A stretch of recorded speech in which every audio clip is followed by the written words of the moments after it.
They say the truth will set you free, but sometimes uncovering the truth makes you a target. Today, we're exploring 10 chilling cases of people who dug too deep, exposed dark secrets, and vanished without a trace. If you love deep dives into the unexplained, please take a second to hit that subscribe button and like the video. It really helps us out. Now, close your blinds, lower your voice, and let's get into it. There's a stretch of highway in Southern California that cuts through the Mojave Desert like a scar. Highway 14. If you've never driven it, imagine this. It's past midnight, the air's still radiating heat from the day, and there's nothing on either side of you for miles. No streetlights, no gas stations, no houses, just black desert and the occasional pair of headlights coming the other way. And running alongside that highway, silent and invisible in the dark, is the California Aqueduct, a concrete channel about 40 feet wide, carrying water from the north down to Los Angeles. The walls are smooth, steep, and slippery. If you went in, you wouldn't climb out. Not at night, not alone. This is where Gary DeVore died. Or at least, this is where they eventually found him. But the how and the why? That's a different story entirely. And honestly, the more you look at it, the less sense it makes. Let me tell you who Gary DeVore was. Because this isn't some anonymous drifter who vanished on a back road. Gary was a heavyweight, a major Hollywood screenwriter who'd been in the game for decades. He wrote Raw Deal with Schwarzenegger. He worked on The Dogs of War. He was the kind of guy who had dinner with studio heads and took calls from A-list actors. Big, burly man with salt and pepper hair and a personality to match. Loud, confident, the type who filled a room the second he walked in. He'd built a career turning real-world tension into blockbuster action scripts, and he was good at it. But here's the thing about Gary that separates him from your average screenwriter. He didn't just make stuff up, he researched deeply. And over the years, he'd built relationships that most writers would kill for, connections inside the intelligence community. We're talking actual CIA contacts. People like Chase Brandon, who was the agency's official liaison to Hollywood. But Gary moved in circles where the line between fiction and classified reality got very, very thin. And in the summer of 1997, he was working on something that he believed would be the biggest project of his career. It was called The Big Steal, and it was going to be his directorial debut. He'd told his wife, Wendy. He'd told friends. He told anyone who would listen. This script, he said, was going to be the hardest-hitting thing Hollywood had ever seen, because it wasn't really fiction. The script was about the 1989 U.S. invasion of Panama. Officially, that invasion was about removing dictator Manuel Noriega and restoring democracy. But Gary claimed he had uncovered the real story, that the invasion was used as cover for a massive robbery. That U.S. government operatives had looted Noriega's hidden bank accounts and run drug money under the fog of war. He said he had sources. He said he had details that had been buried for nearly a decade. And he was driving home to deliver the finished manuscript. June 27, 1997. Gary leaves the ranch of actress Marsha Mason in Santa Fe, New Mexico. It's a long haul, 14, maybe 15 hours to Santa Barbara. He's done drives like this before. He's an experienced road tripper, comfortable behind the wheel for marathon stretches. He's got his Ford Explorer loaded up, and most importantly, he's got his laptop. The laptop with the final draft of The Big Steal. And he drives west through the day and into the night. Around 10:20 p.m., he stops at a gas station in Fenner, California, a tiny dot on the map out in the desert. Fills up the Explorer, keeps moving. A couple of hours later, around 12:45 a.m., he pulls into a Denny's in Mojave for coffee. Just a man on a long drive keeping himself awake. Nothing unusual. Then, at about 1 a.m. on June 28th, he calls his wife. This is the last time anyone hears Gary DeVore's voice. Wendy later said the call was short. Wendy told her he was on the road. He'd be home soon. But something was off. She said he sounded distant. And when she asked if everything was okay, he said something strange. He said, "I'm pumping pure adrenaline here." Now, that could mean anything. Maybe he was just tired and wired on coffee. Maybe the desert drive was getting to him, but Wendy knew her husband. And the way she described it later, it didn't sound like a man who was sleepy. It sounded like a man who was alert, keyed up, maybe even afraid. After that call, nothing. Gary DeVore drove into the dark Mojave night and simply ceased to exist. When he didn't arrive home the next morning, Wendy raised the alarm, and because Gary was well connected, this wasn't some small-town missing persons case that got filed in a drawer. Hollywood showed up. Friends organized search parties. Helicopters were brought in. The California Highway Patrol scoured the route between Mojave and Santa Barbara. They searched the highways. They searched the desert. They searched the shoulders and the overpasses and the rest stops. They found nothing. Weeks passed. Months. The searches used infrared technology. They sent divers into sections of the California aqueduct. Nothing came back. It was as if Gary and his Ford Explorer had been lifted off the face of the earth. For over a year, there was absolutely no trace. Then, on July 7th, 1998, 1 year and 9 days after Gary vanished, an amateur detective named Douglas Crawford decided to drive the route himself. Crawford had a theory about a specific section of the aqueduct near Palmdale, a spot that the official searches had apparently either missed or cleared. He looked over the edge, and there it was, Gary DeVore's Ford Explorer, sitting 15 feet underwater in the California aqueduct, right there along the highway corridor that had been searched repeatedly. Gary's remains were inside, buckled into the driver's seat, case closed, right? Sleepy driver drifts off the road, car goes into the water, tragic accident. That's exactly what the Santa Barbara Sheriff's Department concluded. Accidental death. End of story. But not so fast. Let's start with the hands. When they pulled Gary's skeleton out of that submerged Explorer, both of his hands were missing, not damaged, not partially decomposed. Gone. Every single bone from both hands had vanished.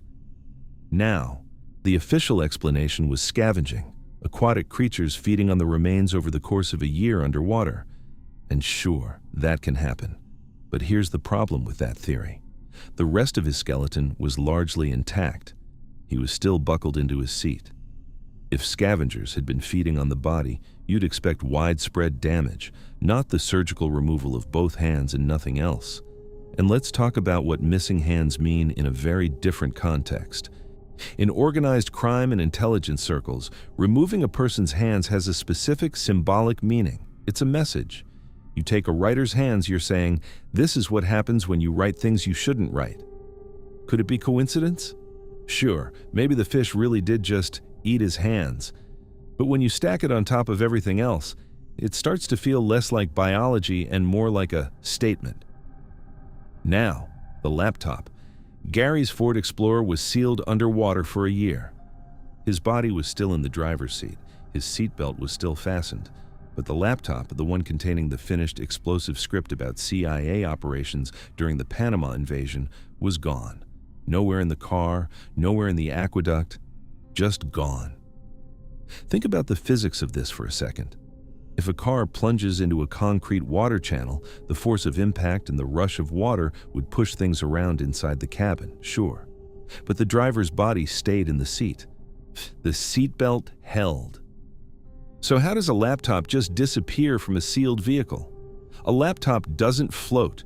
It doesn't swim away. It doesn't dissolve. Somebody took it. And while we're on the subject of things that don't add up, let's talk about the seatbelt itself. People who knew Gary said he never wore a seatbelt. It was one of those stubborn habits. The guy just didn't buckle up, ever. But when they found him, he was strapped in tight. So either Gary DeVore broke the habit of a lifetime on this one particular drive, or someone else put that seatbelt on him. Then there are the headlights. When the Explorer was pulled from the water, the headlights were in the off position. Off. Picture this scenario. It's 1 in the morning, you're driving through the pitch-black Mojave Desert on an unlit highway, and you turn your headlights off? That doesn't happen. A sleepy driver might drift. A sleepy driver might miss a turn. But a sleepy driver doesn't reach down and deliberately switch off his lights before crashing. And here's one more detail that should keep you up at night. The section of aqueduct where the car was found had been searched. Infrared scans, dive teams. Within weeks of Gary's disappearance, authorities went through that corridor. They found nothing.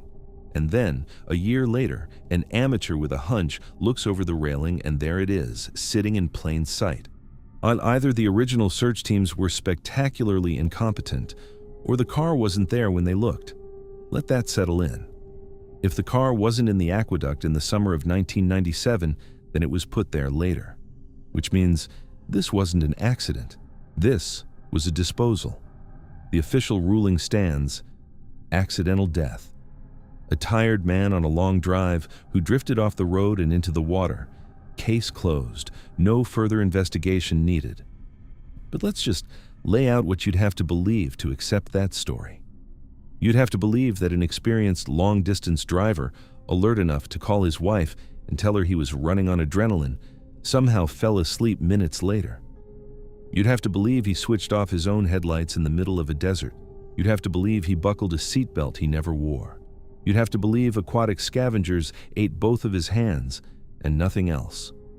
You'd have to believe a laptop vanished from a sealed, submerged car through natural forces. And you'd have to believe that a vehicle sitting in 15 feet of water somehow eluded infrared scans and professional dive teams for an entire year. You'd have to believe all of that simultaneously. And if even one of those things doesn't hold, the whole story collapses. Gary DeVore spent his career writing stories about covert ops, government conspiracies, and men who knew too much. He filled theaters with fictional tales of assassins and cover-ups and shadowy agencies that operated above the law. And then he sat down and wrote something real, something with names and dates and operations that powerful people had spent a decade burying. He called his wife from the dark highway, his voice tight, running on pure adrenaline. He told her he'd be home soon, and then the desert swallowed him whole, along with every word he'd written. There's a place in southern Chile where the Andes come down like a wall.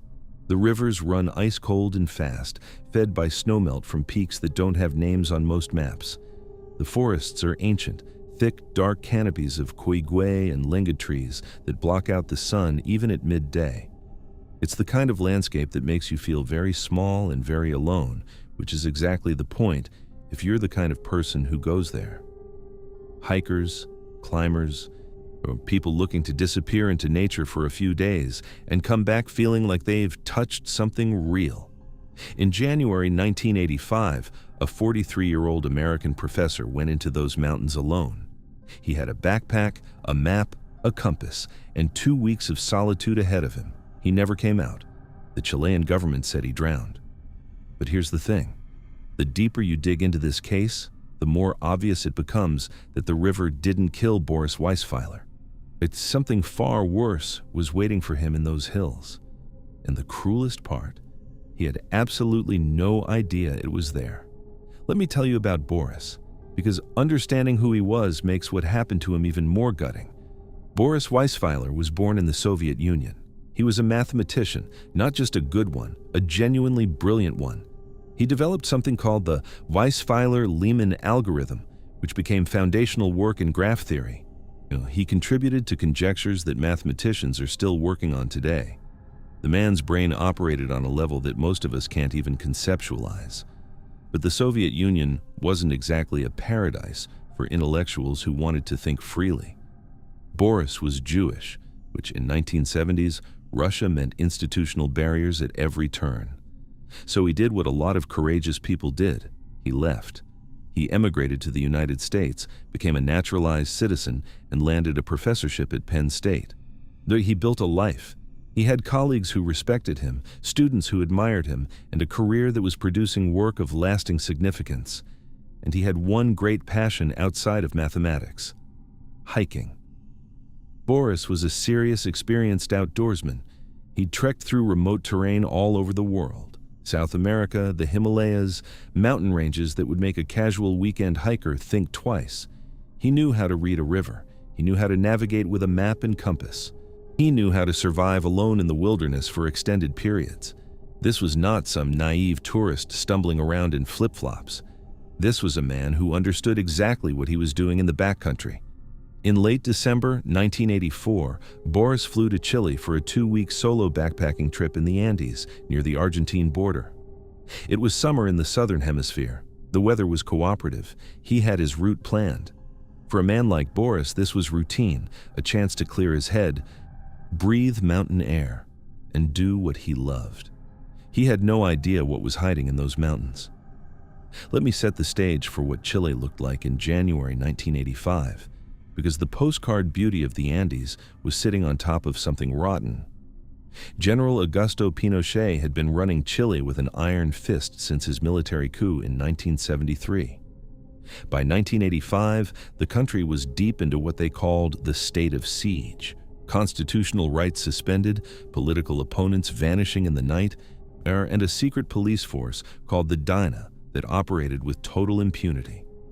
Disappearance wasn't a metaphor in Pinochet's Chile. It was a method. If the regime decided you were a problem, you were simply erased. No trial, no body, no answers for your family. You just stopped existing. And in the rural border regions, places like San Fabián de Alico, right where Boris was hiking, the military had designated security zones. Patrols roamed the countryside. Anyone who looked out of place, anyone who couldn't immediately explain their presence, was treated as a potential subversive, a potential spy, a potential threat to be neutralized. Now, here's the detail that turns this from a sad hiking accident into something much darker. About 30 kilometers from where Boris was trekking, nestled in a river valley behind barbed wire and watchtowers, sat a place called Colonia Dignidad. If you haven't heard of Colonia Dignidad, brace yourself, because the reality is worse than anything a screenwriter could invent. On the surface, it looked like a quaint German agricultural colony.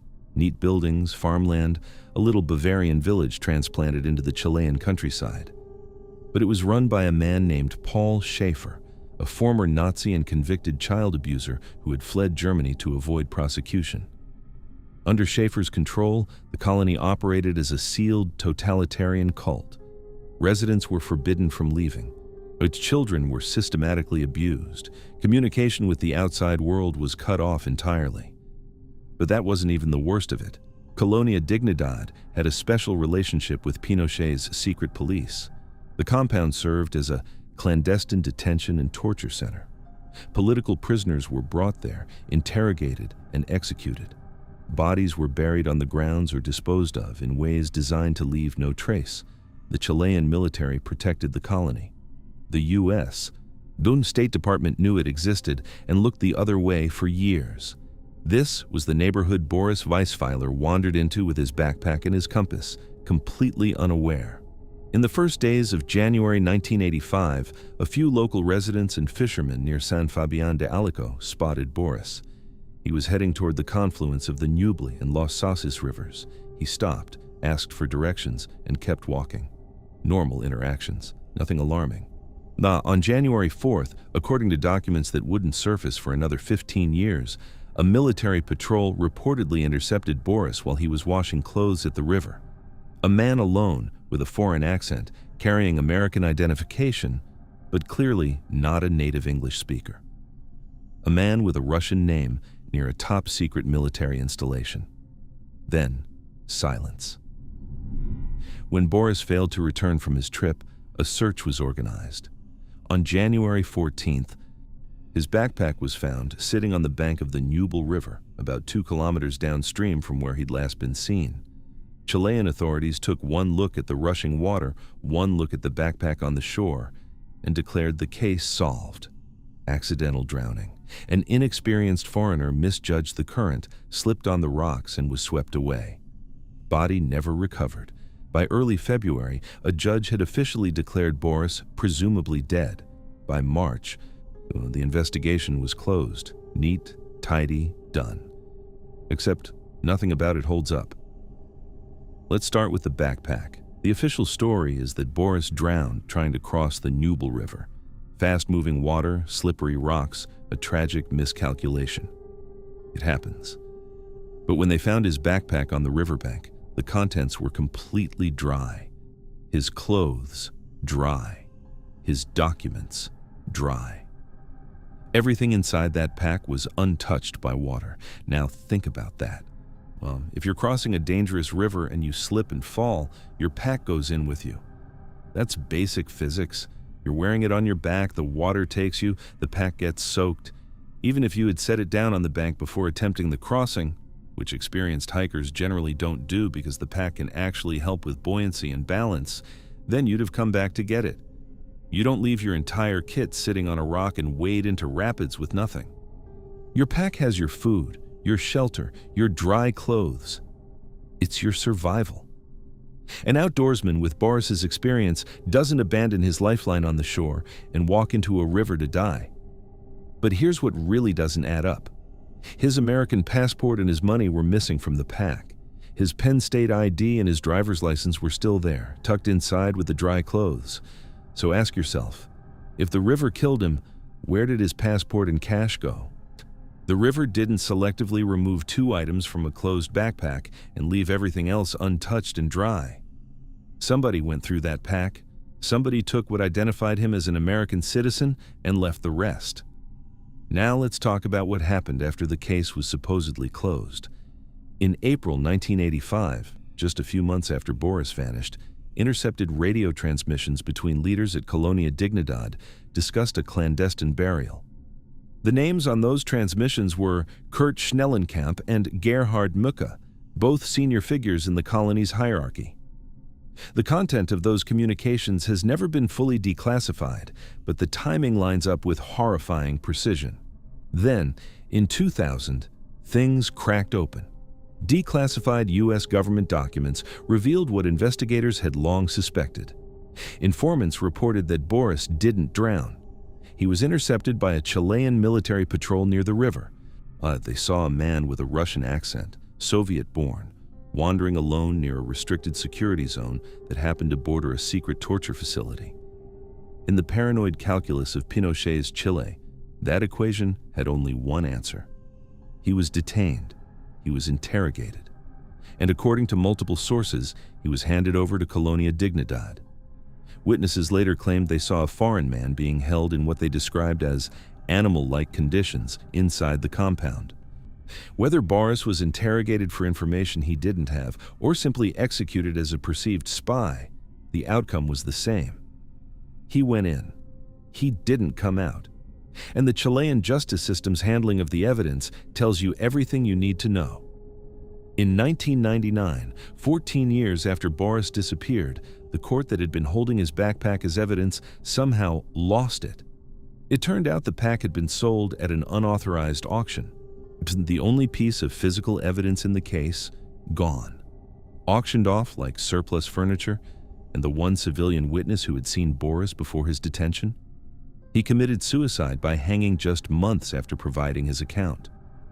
Every thread that could have led to the truth was snipped, methodically, one by one. So let's be very clear about what happened here. A brilliant mathematician who escaped the oppression of the Soviet Union, who built a new life in America, and who contributed work to his field that will outlast all of us. This man went on a hiking trip, that's all.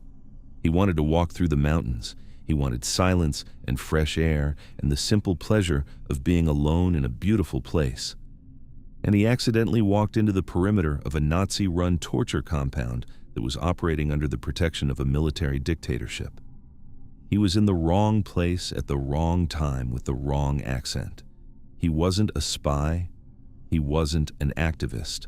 Yet he wasn't investigating anything. He was a math professor on vacation. And because a patrol decided that a man with a Russian name near a secret installation was too dangerous to release, he was swallowed whole. His body has never been found. The Chilean government has never acknowledged what happened to him. The physical evidence was destroyed by the very court system that was supposed to preserve it. And Colonia Dignidad, that compound where prisoners were tortured and buried in unmarked graves for decades, continued operating for years after Boris disappeared. Boris Weisfeiler went into the wilderness looking for peace. He found one of the most evil places on Earth, and the mountains have kept his secret ever since. September 11th, 1973. Not New York. Santiago, Chile. At 6:20 in the morning, the Chilean Navy seizes the port of Valparaiso. By 8 a.m., tanks are rolling through the streets of Santiago. By noon, fighter jets are bombing the presidential palace, La Moneda, while President Salvador Allende is still inside. By nightfall, Augusto Pinochet and a military junta have taken control of the entire country.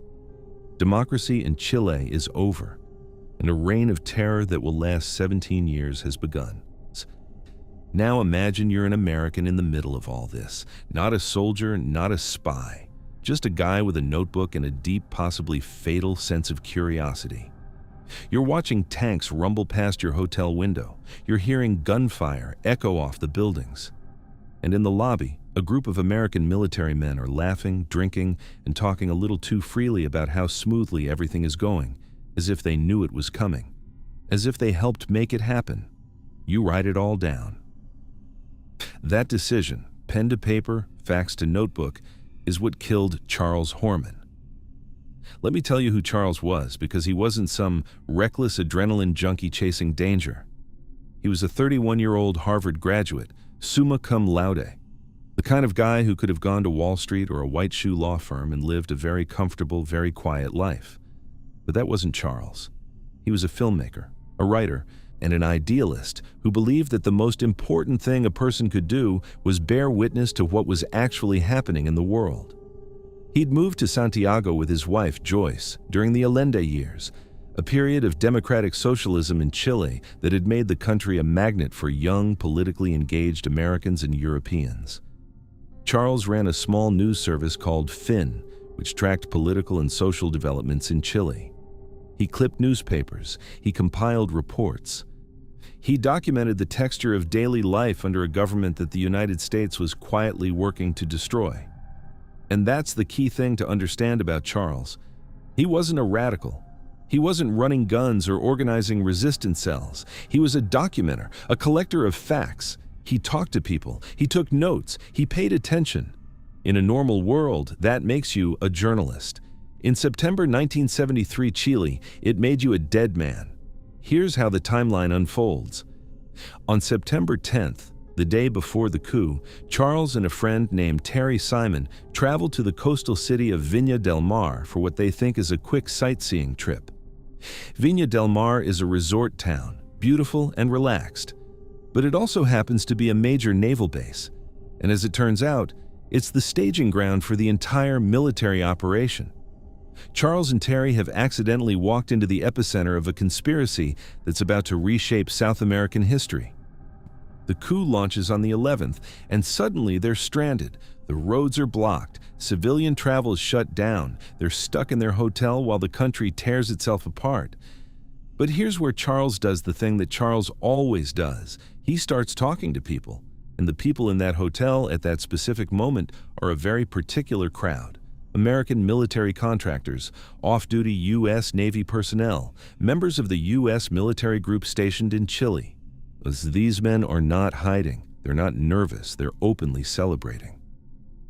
One of them, a contractor named Arthur Creeder, makes a remark that Charles carefully records. Creeder says the coup had gone smoothly. Think about what that means. The official U.S. position, the line being fed to Congress and the American public, is that the United States had no foreknowledge of the coup and played no role in it. And here's an American military contractor, hours into the takeover, talking about it like a project that came in on time and under budget. Charles writes it down. All of it. The names, the comments, the casual way these men are discussing the overthrow of a democratically elected government as if it were a successful business merger. He and Terry eventually make it back to Santiago on September 15th or 16th. Charles is rattled. He tells friends about what he witnessed in Viña del Mar. He expresses concern, not paranoia.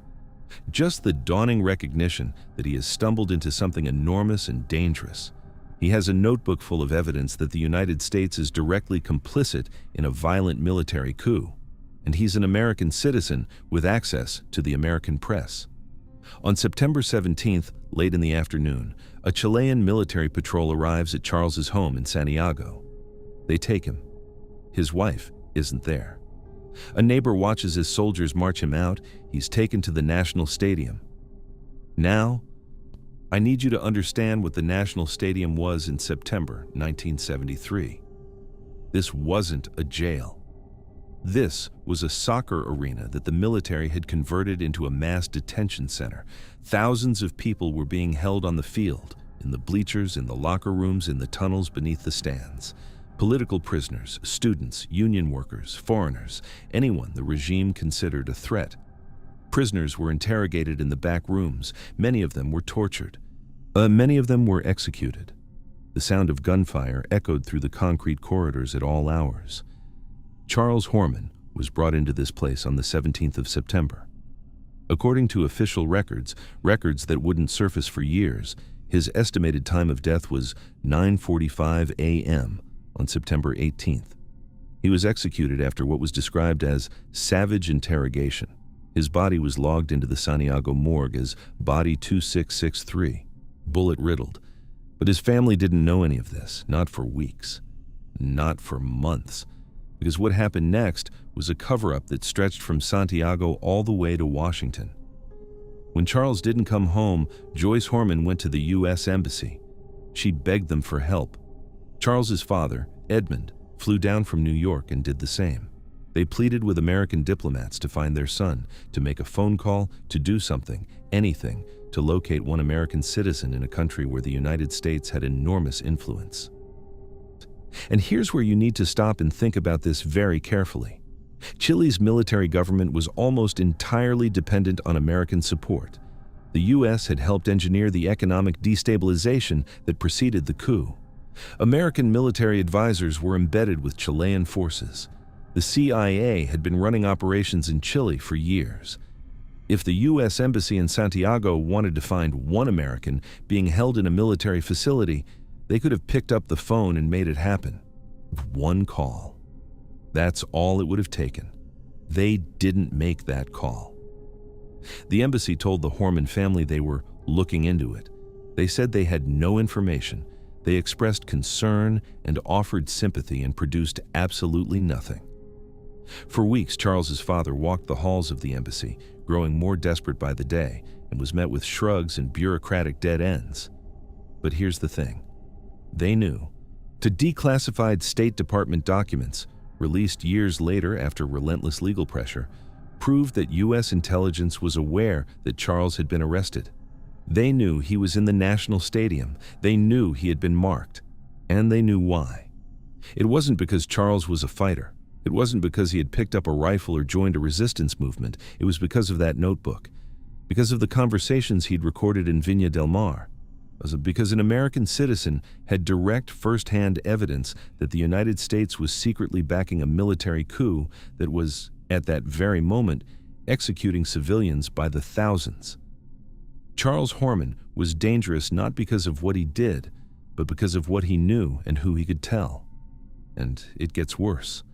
A defector named Rafael Gonzalez later testified that during Charles's interrogation at the stadium, an American official was present in the room. Let that sink in. An American being in the room while a U.S. citizen was being interrogated by a foreign military that was about to execute him, not intervening, not objecting, present. Meanwhile, on the other side of the equation, Chilean intelligence was running its own grotesque performance. A member of the Chilean Military Intelligence Service actually called Charles's friends before his arrest to ask whether their gringo friend was an extremist. They were profiling him. They were building a case. And then, after he was dead and logged into the morgue, Chilean officials were still pretending to search for him, filing reports on September 18th claiming they were actively looking for Horman, even though morgue records show he was already a corpse by then. The timeline was fabricated. The search was theater. And when Charles's body was finally identified, through fingerprints that a Chilean official physically tried to block from being processed, the military attempted to bury the discovery, literally and figuratively. It took weeks for the Horman family to learn that Charles was dead. It took years to get anything resembling an honest account of what happened. And it took decades of legal battles, Freedom of Information Act requests, and relentless advocacy before the declassified documents confirmed what the family had always known. The United States government was complicit. Charles's father, Edmund Horman, spent the rest of his life fighting for the truth. His crusade became the basis for the 1982 film Missing, starring Jack Lemmon and Sissy Spacek, which won the Palme d'Or at Cannes and an Academy Award. The film brought the story to millions of people, but it didn't bring Charles back, and it didn't produce a single indictment. No American official was ever held accountable. No Chilean officer was ever extradited. The machinery of the cover-up worked exactly as designed. The evidence was delayed long enough for the participants to retire, age, and die beyond the reach of justice. Here's what stays with me about this case. Charles Horman wasn't trying to be a hero. He was trying to understand what was happening around him. He was a naturally curious person in an extraordinary situation, and he did what curious people do. He listened, he observed, and he wrote things down.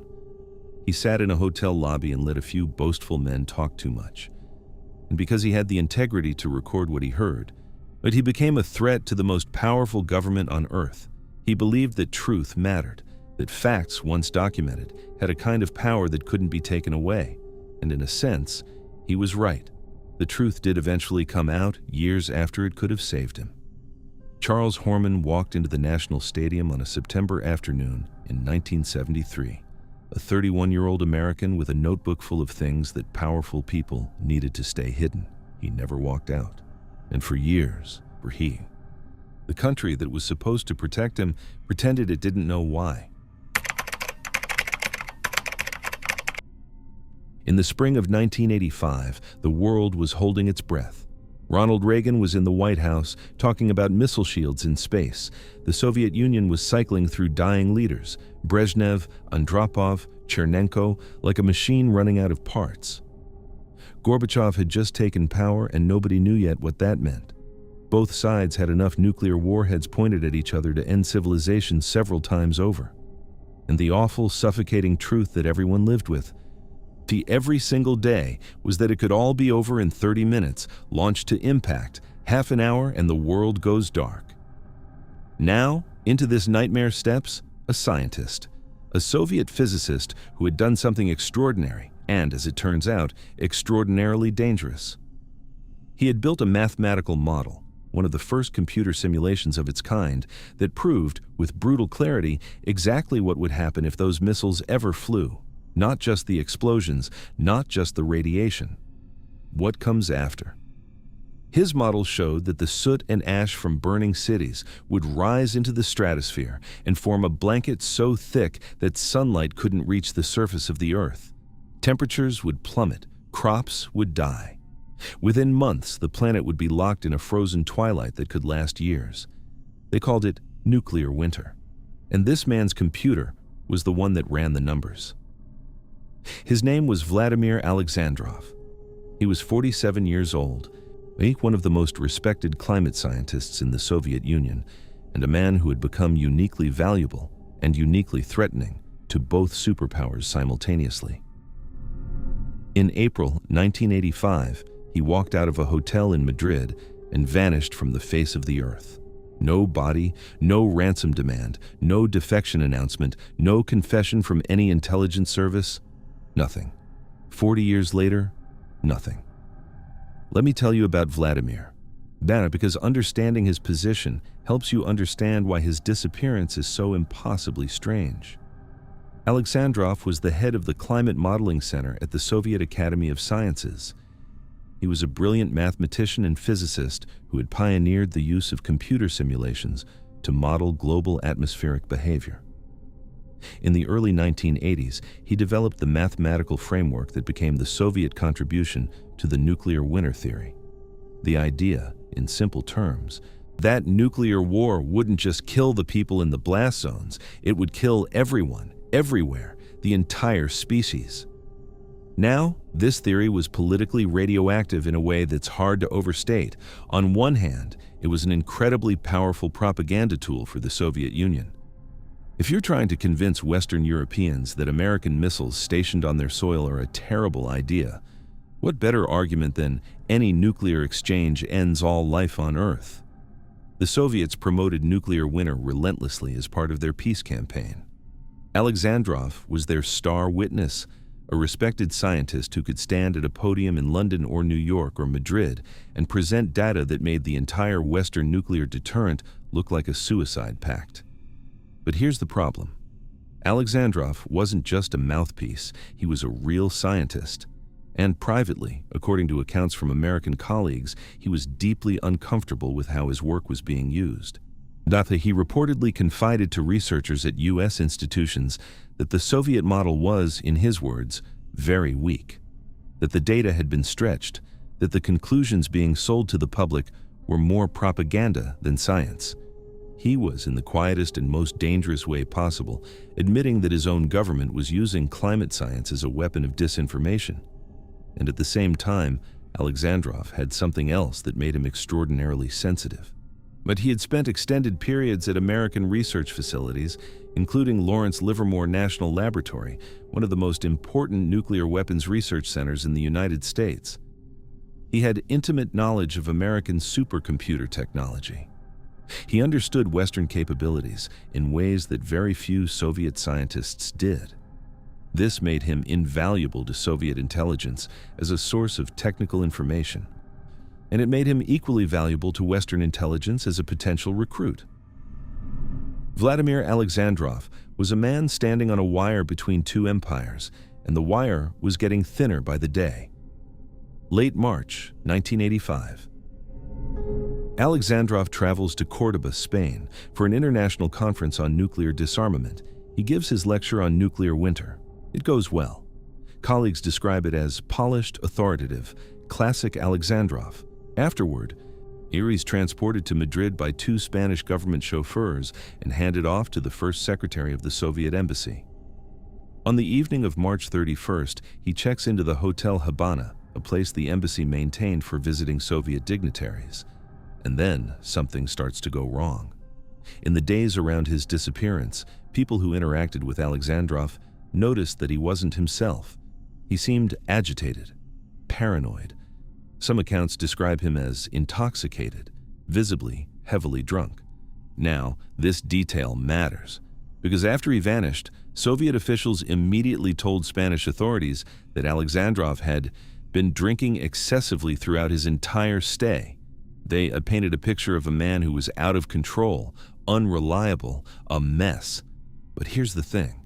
If you know anything about how Soviet intelligence operated, you recognize that move instantly. When someone disappeared or defected, the KGB's first play was always character assassination. Discredit the person. Make them sound unstable. If a scientist vanishes in a foreign country, you don't want the world asking hard questions. You want the world thinking, well, he was a drunk. He probably wandered off and got himself killed. It's textbook. The question is whether Alexandrov was genuinely spiraling, maybe under the pressure of his impossible double life, or whether he was being drugged and destabilized by someone preparing to make him disappear. On April 1st, 1985, Vladimir Alexandrov leaves the Hotel Habana. He walks out the door and into the streets of Madrid. And then he's gone. Completely. As if he'd never existed. When the hotel room was searched, everything was still there. His bags, his clothes, his airline tickets back to Moscow, and his passport. His Soviet passport sitting in the room. Now, let's stop right here, because the passport is the detail that breaks every simple theory about what happened. The first explanation everyone reached for was defection. Alexandrov had been spending time in Western labs. He had Western friends. He was privately critical of his own government's use of his research. Maybe he just walked out of that hotel and into a new life. But think about the mechanics of that for a second. If you're a Soviet scientist defecting to the West in 1985, you don't wander out of a hotel in Madrid and hope for the best. You make contact with the CIA or MI6 in advance. You arrange a safe extraction, and you absolutely, without question, take your passport. Your passport is the one document that proves who you are, that verifies your identity to whatever government is receiving you. Leaving it behind makes no sense for a defector. And there's a bigger problem with the defection theory. When high-profile Soviet scientists defected during the Cold War, the Western government that received them made a spectacle of it. Oh, it was a propaganda bonanza, proof that even the Soviets' own best and brightest preferred the free world. If the CIA or MI6 had Alexandrov, they would have put him on television within weeks. They never did. Not in 1985, not ever. In 40 years, no Western intelligence service has ever claimed him. No one matching his description has ever surfaced anywhere in the West. He didn't defect. He's not living under a new name in Virginia. He's gone. So if the West didn't take him, what about the East? The KGB theory is, on the surface, the most compelling. Alexandrov was becoming a liability. He was getting too comfortable with Western scientists. He was privately undermining the nuclear winter narrative that the Soviet propaganda machine depended on. There were signs he might be thinking about seeking medical treatment for his wife in England, a move that, to KGB analysts, would have screamed potential defection. And he had recently been denied access to the American Cray supercomputers he'd been working with, which meant his usefulness as a technical intelligence source was diminishing. A man who knows too much and is no longer useful is, in the calculus of intelligence agencies, a problem to be solved. But here's the logic gap. If the KGB wanted Alexandrov eliminated, they had the easiest possible setup waiting for them. His flight back to Moscow was days away.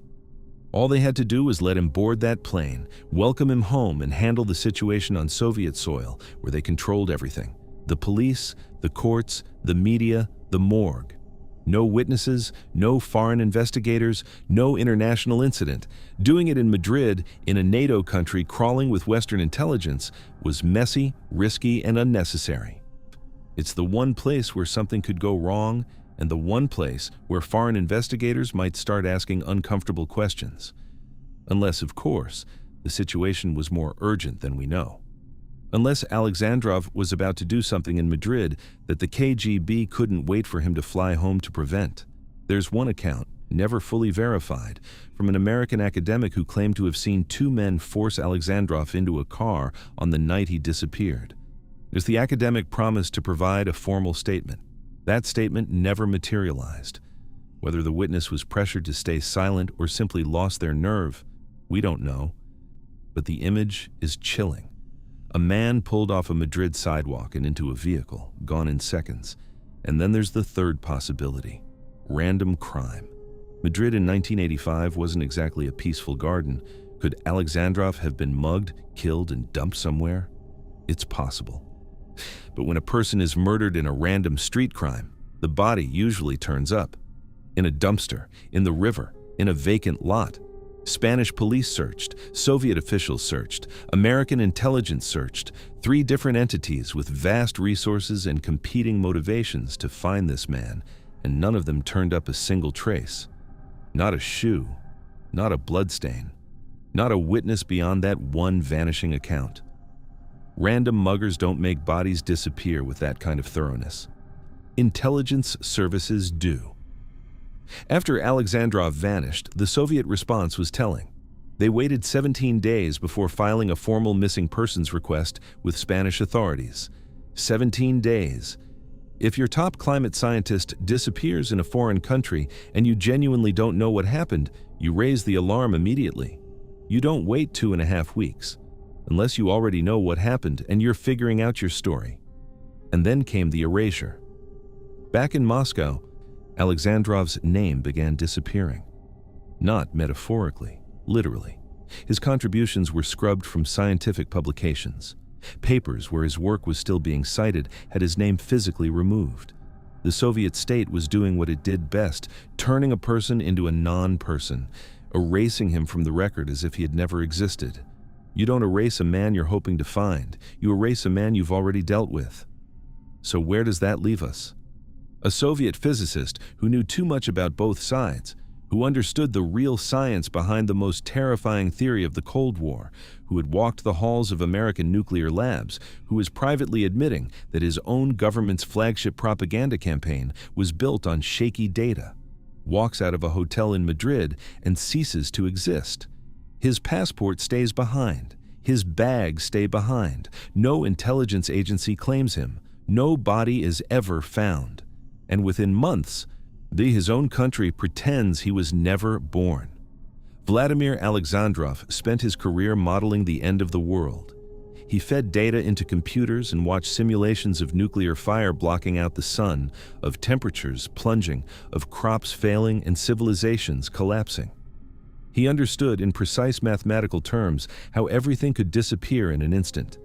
And then, on a spring night in Madrid, he became his own model. One moment he was there, the next he was gone. No warning, no trace, just absence where a person used to be. The architect of nuclear winter became a ghost of the Cold War, and the Cold War has never given him back. Ukraine in the year 2000. Let me set this scene for you, because if you didn't live through it, it's hard to imagine just how lawless it was. The Soviet Union had collapsed less than a decade earlier, and what was supposed to be a new dawn of freedom and democracy had turned into something else entirely. The country's industrial assets, factories, mines, energy companies, whereas entire sectors of the economy were being carved up and handed to a small circle of men who had the right connections and the right willingness to play dirty. They called it privatization. What it actually looked like was a feeding frenzy. A handful of oligarchs working hand in glove with President Leonid Kuchma were getting obscenely wealthy while ordinary Ukrainians watched their savings evaporate and their institutions rot from the inside. The system that enabled all of this depended on one thing: silence. The television stations were controlled. The newspapers knew which stories they could run and which ones would get their editors killed. The police weren't just complicit, they were enforcers. If you were a journalist in Kiev in 2000 and you started asking questions about where the money was going, about who was stealing what and who was protecting whom, you didn't get a cease and desist letter. You got followed. You got threatened. And if you kept going, you got something worse. Into this world steps a 31-year-old journalist with a laptop and an idea that the men in power absolutely could not tolerate. His name was Georgy Gongadze, and his idea was painfully simple: tell the truth and put it somewhere they can't shut it down. Georgy was Georgian-born and Ukrainian-raised, and he had the kind of charisma that made people either love him or fear him, depending on which side of his reporting they were on. He was relentless. He was fearless in a way that his colleagues found both inspiring and terrifying. And he had a network of sources inside the government that gave him access to information the regime desperately wanted to keep buried. In 2000, Georgy co-founded Ukrainska Pravda, Ukrainian Truth. It was one of the country's first major online news outlets, and the platform choice was deliberate. The state controlled the printing presses, the state controlled the broadcast studios. But the state did not yet control the internet. By publishing online, Georgy had found the one channel of information that the Kuchma regime couldn't easily shut off. And he used it to publish story after story after story about corruption at the highest levels of Ukrainian power. The embezzlement of state funds, the illegal privatization of industries, the cozy arrangements between oligarchs and the president's office. He wasn't nibbling at the edges. He was going straight for the throat. He was publicly challenging the Interior Minister, Yuri Kravchenko, by name. He was documenting the specific mechanisms by which public money was being funneled into private pockets. He was turning Ukrainska Pravda into the one place in Ukraine where you could read what was actually happening in your own country. And the men he was writing about noticed. By mid-2000, Georgy was telling colleagues that he was being followed, not subtly, not by professionals trying to stay hidden. Yet he was being tailed by unmarked vehicles that changed their license plates regularly, a signature move of the Interior Ministry's surveillance units. The message was clear. We see you, and we want you to know we see you. On July 14, 2000, Georgy did something remarkable and desperate. He wrote an open letter to the Prosecutor General of Ukraine, formally complaining about the surveillance. He described moral terror. He named the pattern. He asked, officially and on the record, for protection. The prosecutor general did nothing. September 16, 2000, a Saturday night in Kyiv. Georgi spends the evening at the apartment of his colleague, Olena Pritula. They talk shop. It's a normal evening between friends and co-workers. Around 10:20 p.m., Georgi leaves. He steps out onto Lesya Ukrainka Boulevard and tries to hail a taxi. Now, here's where a normal night turns into something else entirely. The vehicle that pulls over isn't a taxi, or rather, it looks like one, but the men inside are police officers. Their names, which would take years to emerge through investigations and trials, were Oleksiy Pukach, Valery Kostenko, and Mykola Protasov. They were members of a police surveillance unit that had been tracking Gongadze for months. Georgi gets in. He's beaten unconscious. The car drives out of Kyiv, heading south into the darkness of rural Ukraine. By the early hours of September 17, Georgi Gongadze is dead. Strangled with a rope in a forest, buried in a shallow grave near the town of Tarashcha, about 70 kilometers from the capital. His wife waits for him to come home. He doesn't come. She calls his phone. Nothing. She calls his friends. Nobody has seen him. The hours stretch into days. Georgi Gongadze has vanished. For almost 2 months, there's nothing. The police show little urgency. The regime treats it as a low-priority missing persons case. Just another journalist who probably ran off or got mixed up in something he shouldn't have. The indifference is deafening. Then, on November 2, 2000, a body is found in a forest near Tarashcha. And this is the detail that separates this case from anything you might call ordinary.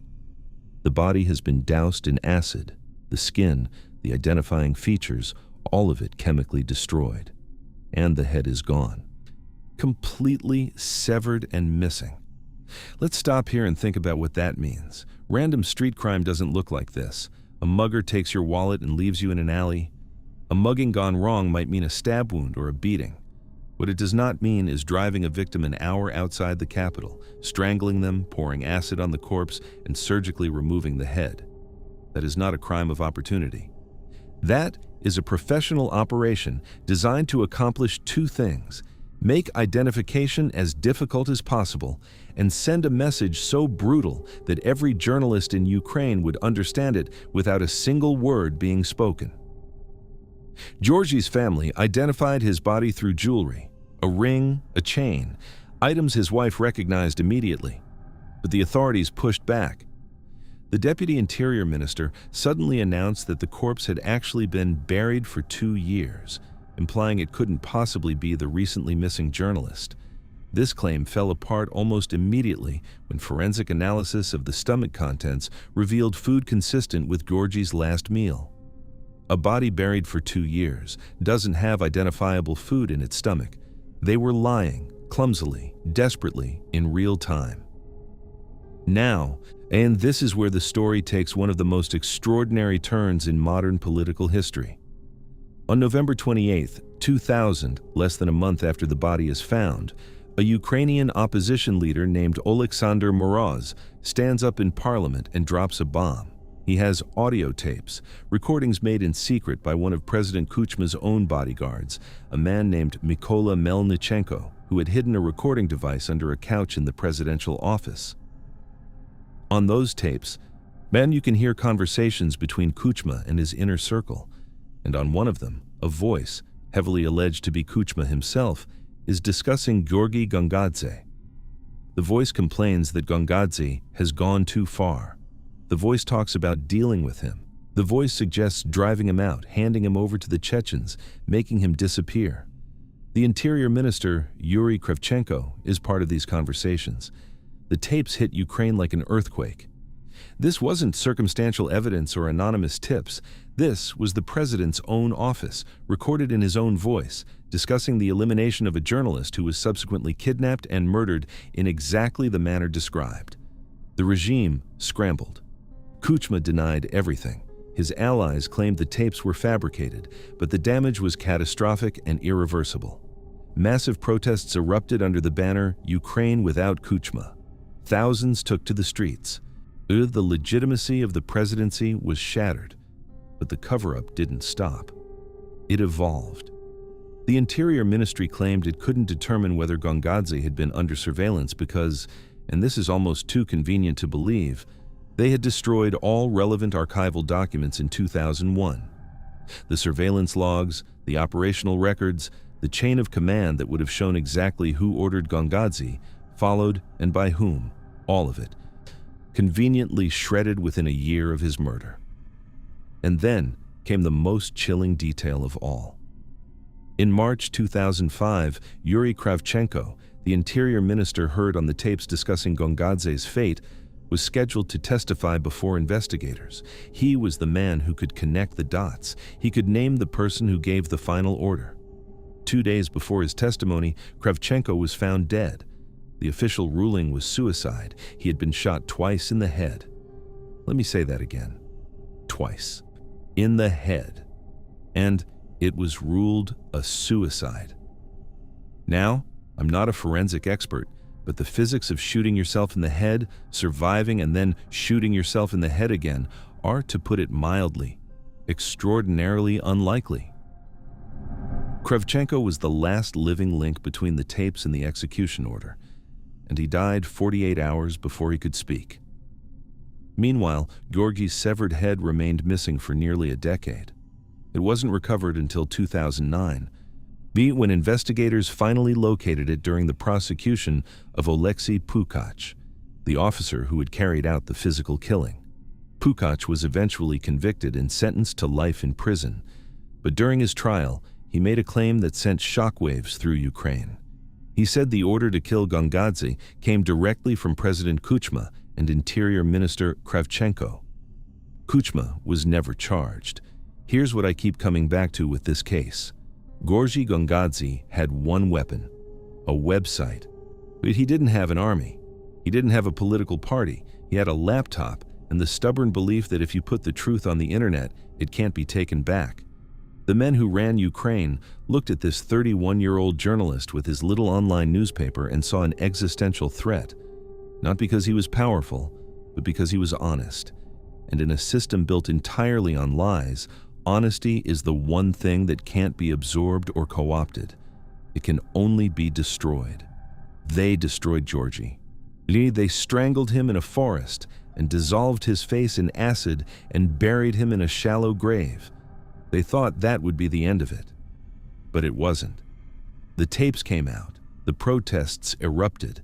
The Ukraine Without Kuchma movement laid the groundwork for the Orange Revolution in 2004, which fundamentally reshaped Ukrainian politics. And Ukrainska Pravda, the website Georgi built to tell the truth, is still publishing today. Pasta became one of the most important independent news sources in Eastern Europe. Georgi Gongadze walked out of a friend's apartment on a Saturday night to catch a cab home to his wife and twin daughters. He never made it. The state that was supposed to protect him sent its own officers to kill him, and then spent years lying about it, destroying evidence and silencing witnesses. But the truth he was chasing, the truth about who was stealing his country, outlived every single person who tried to bury it, including him. Highway 1 in eastern Cambodia, April 1970. Picture a 2-lane road cutting through dense, wet jungle. The kind of green so thick it feels like the trees are leaning in to watch you pass. The air's heavy, not just humid, but saturated, like breathing through a warm towel. The road is pocked with craters from artillery and littered with the debris of a war that isn't supposed to be happening here. Cambodia is officially neutral. That's what the diplomats say. But on the ground, the Vietnam War has already swallowed this country whole. North Vietnamese soldiers are moving through the jungle in columns. The Viet Cong have set up checkpoints on major roads. And somewhere in the rural provinces, a movement called the Khmer Rouge is growing in the shadows. A force so brutal that within 5 years it will attempt to erase an entire civilization. This is not a place you go voluntarily. This is not a place where rational people ride motorcycles down an open highway toward a known enemy position. But on the afternoon of April 6, 1970, 2 men on red Hondas are doing exactly that. They've been warned. They've been told to turn back. Other journalists, soldiers, locals, everyone they've passed has said the same thing. Don't go down that road. There's a checkpoint ahead. You won't come back. They wave and keep riding.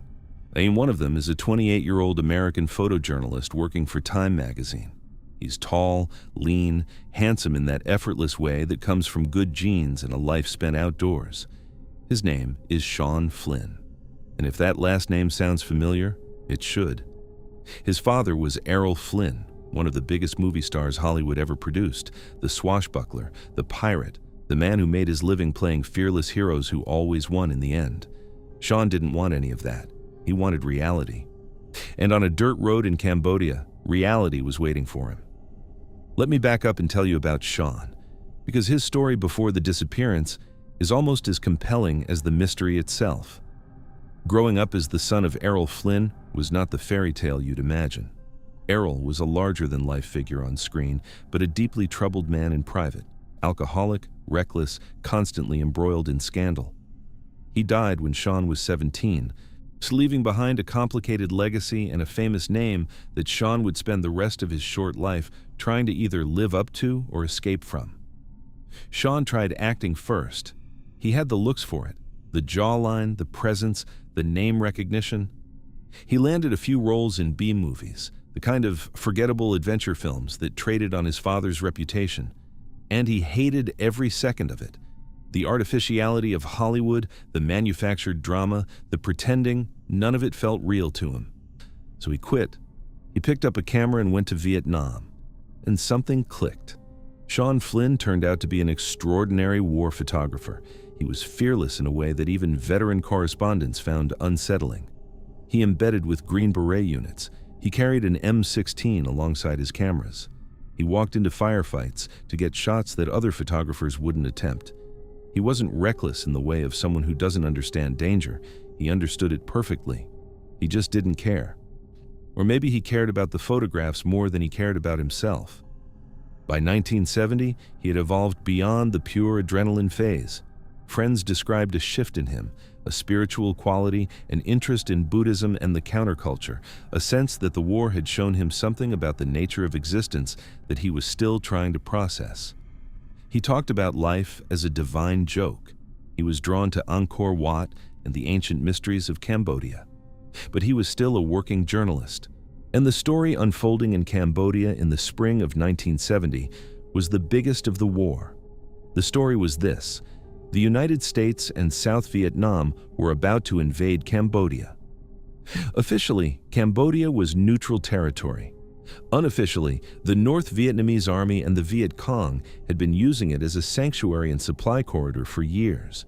The U.S. had been secretly bombing the Cambodian countryside, Operation Menu, it was called, without telling Congress or the American public. A U.S.-backed coup had just toppled Prince Sihanouk, and the new government was giving Washington the green light to expand the war across the border. Sean and his colleague Dana Stone, another experienced gutsy combat photographer, were obsessed with getting the shot that would prove what was happening. They wanted photographs of the North Vietnamese army inside Cambodia.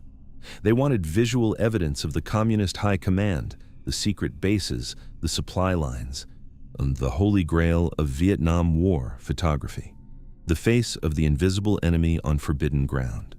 That's what they were chasing on April 6th. That morning, Sean and Dana attend a government press briefing in Phnom Penh. The briefing is routine. Official statements about the security situation that everyone in the room knows are mostly fiction. But word spreads among the journalists that the Viet Cong have set up a checkpoint on Highway 1 near the Vietnamese border. For most reporters, that's a warning to stay away. For Sean and Dana, it's a destination. They rent 2 red Honda motorcycles. They don't wait for a military convoy. They don't take armored vehicles. They don't even bring a translator. They just get on the bikes and ride east, toward the border, toward the checkpoint, toward whatever is waiting at the end of that road.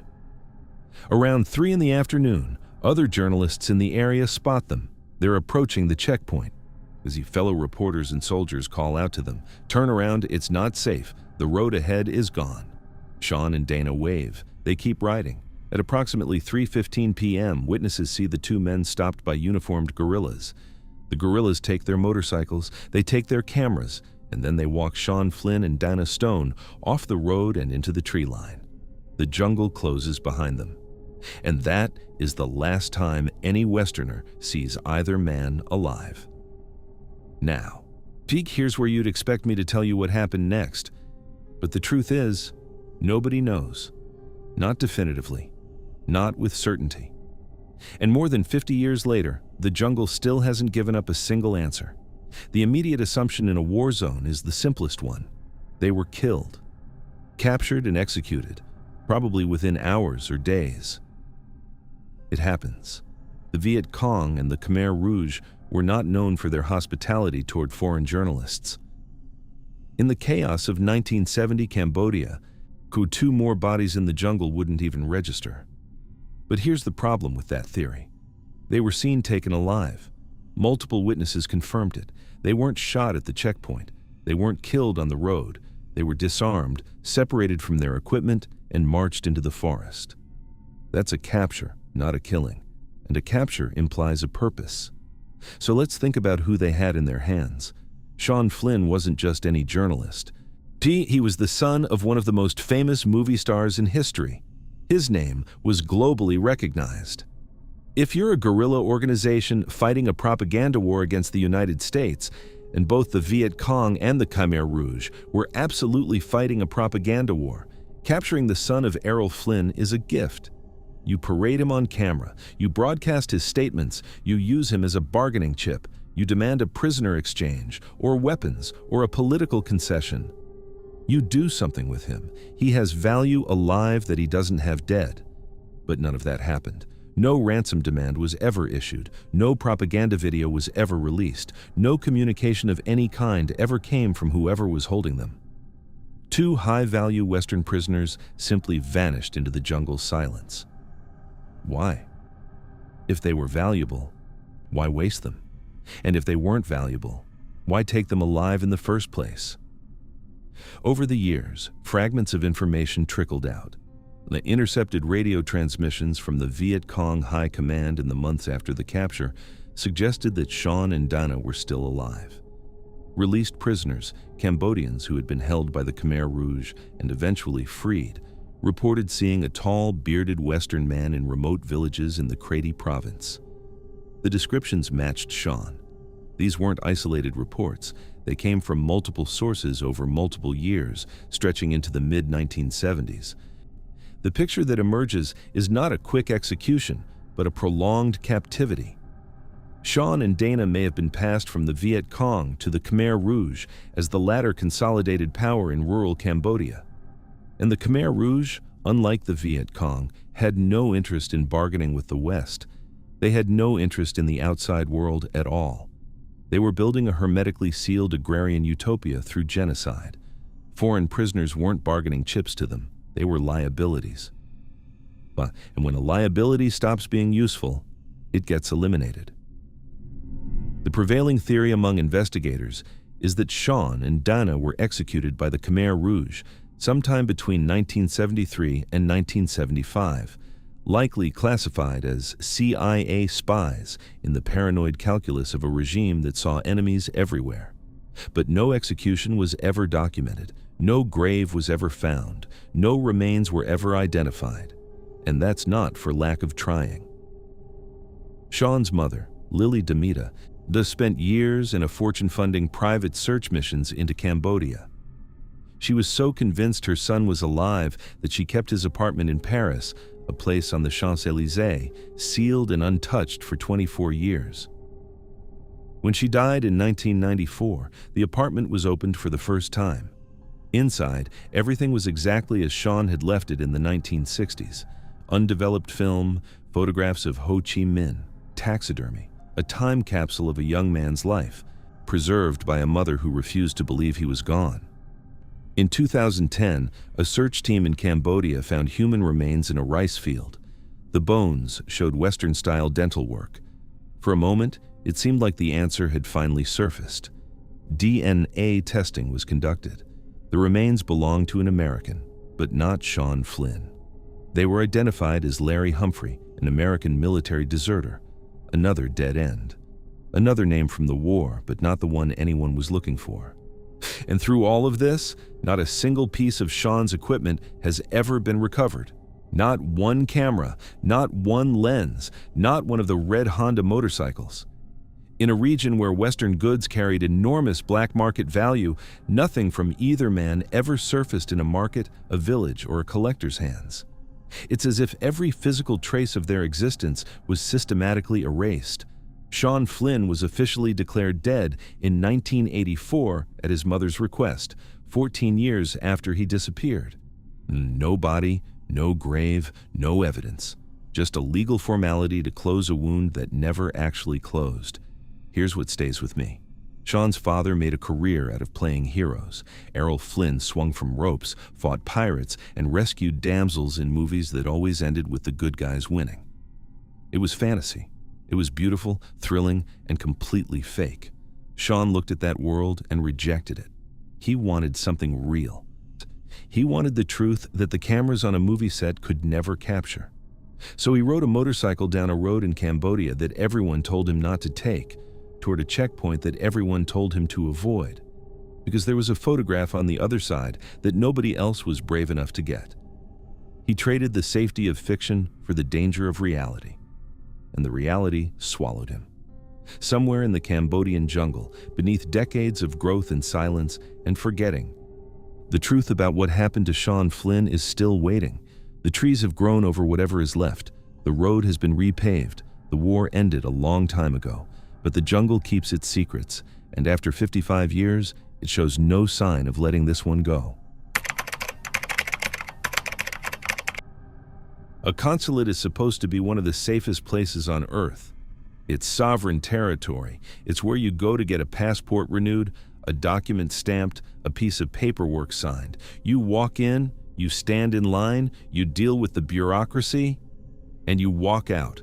That's how it works. That's how it has always worked. On October 2nd, 2018, a 59-year-old journalist walked into the Saudi consulate in Istanbul, Turkey, to pick up a piece of paper certifying that he was divorced. And he needed it so he could marry the woman he loved. A simple errand.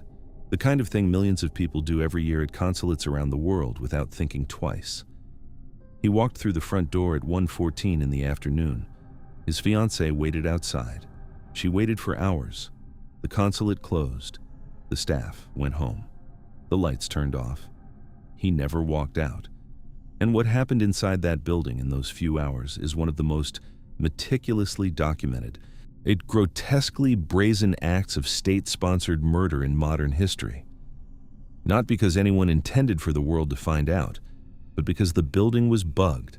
And the people who planned this operation made mistakes so staggering, so almost comically incompetent in their cover-up, that the truth bled out through every crack they tried to seal.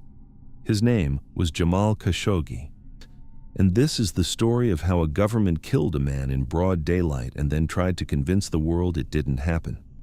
To understand why Jamal Khashoggi was dangerous, you have to understand what he was, and more importantly, what he used to be.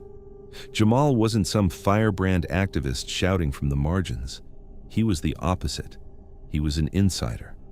For decades, he had been one of the most prominent journalists in Saudi Arabia, a man who had direct access to the royal family. But he'd served as an advisor to Saudi intelligence. He'd been editor-in-chief of major Saudi newspapers. He knew the machinery of the Saudi state from the inside, the relationships, the rivalries, the deals, the secrets. He was trusted. He was connected. He was, for a very long time, one of them. And then Mohammed bin Salman happened. MBS, as he's known, rose to become crown prince and effectively seized control of the kingdom. Then he launched what he marketed to the world as a modernization campaign.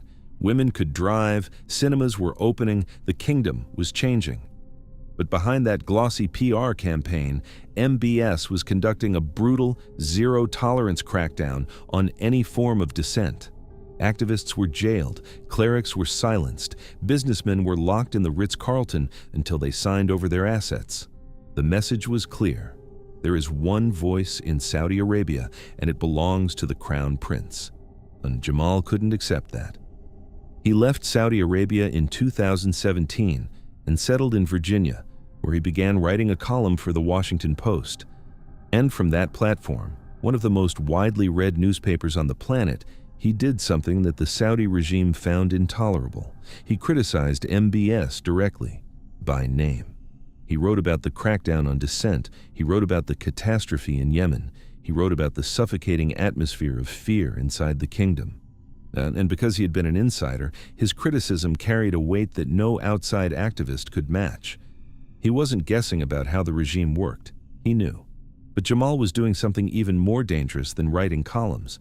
He was building infrastructure. Working with a young Saudi activist named Omar Abdulaziz, that he was in the final stages of launching a project they called the Bees Army, a digital counteroffensive designed to give Saudi citizens secure tools to bypass state censorship and push back against the regime's online propaganda machine. If it worked, it would crack the government's monopoly on information inside the kingdom. It would give ordinary Saudis a voice. The regime knew about the bees. They knew because they had hacked Omar Abdulaziz's phone using Pegasus spyware developed by the Israeli firm NSO Group. They were listening to Jamal's private conversations. They heard him criticize MBS in unguarded personal terms.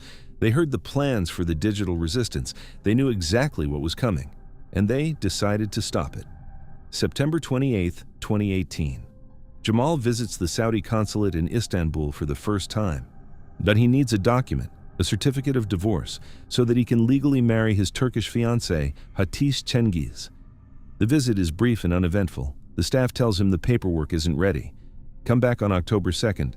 He leaves. He tells Hatice about the appointment. Everything seems routine. But here's what was happening behind the scenes.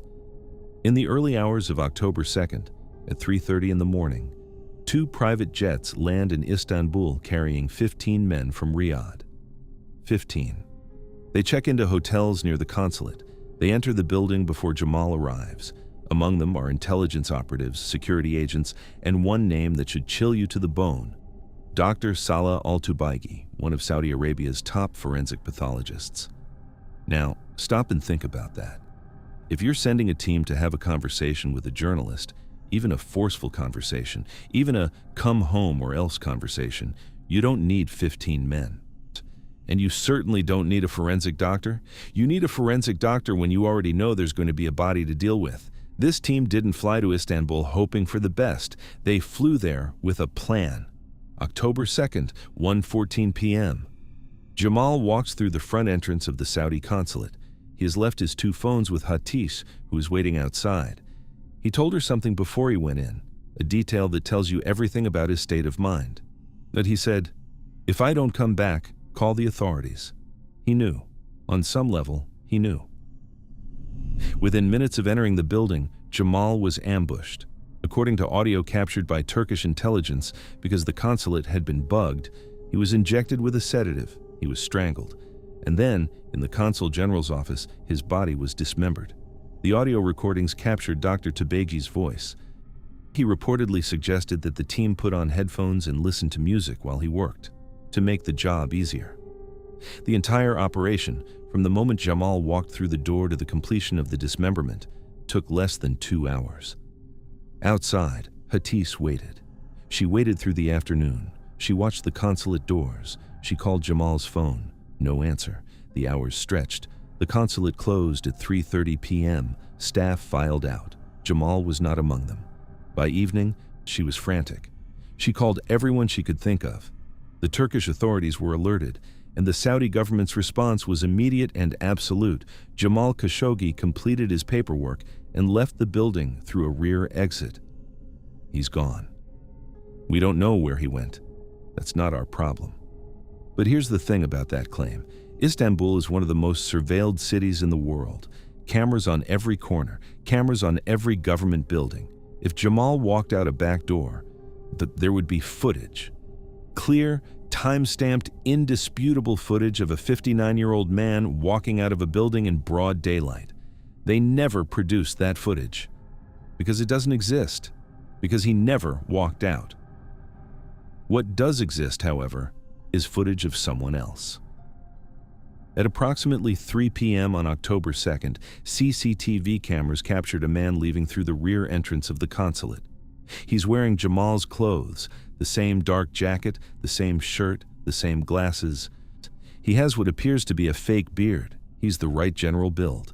From a distance, in grainy surveillance footage, you might buy it, but look at his feet. He's wearing sneakers, white, sporty sneakers.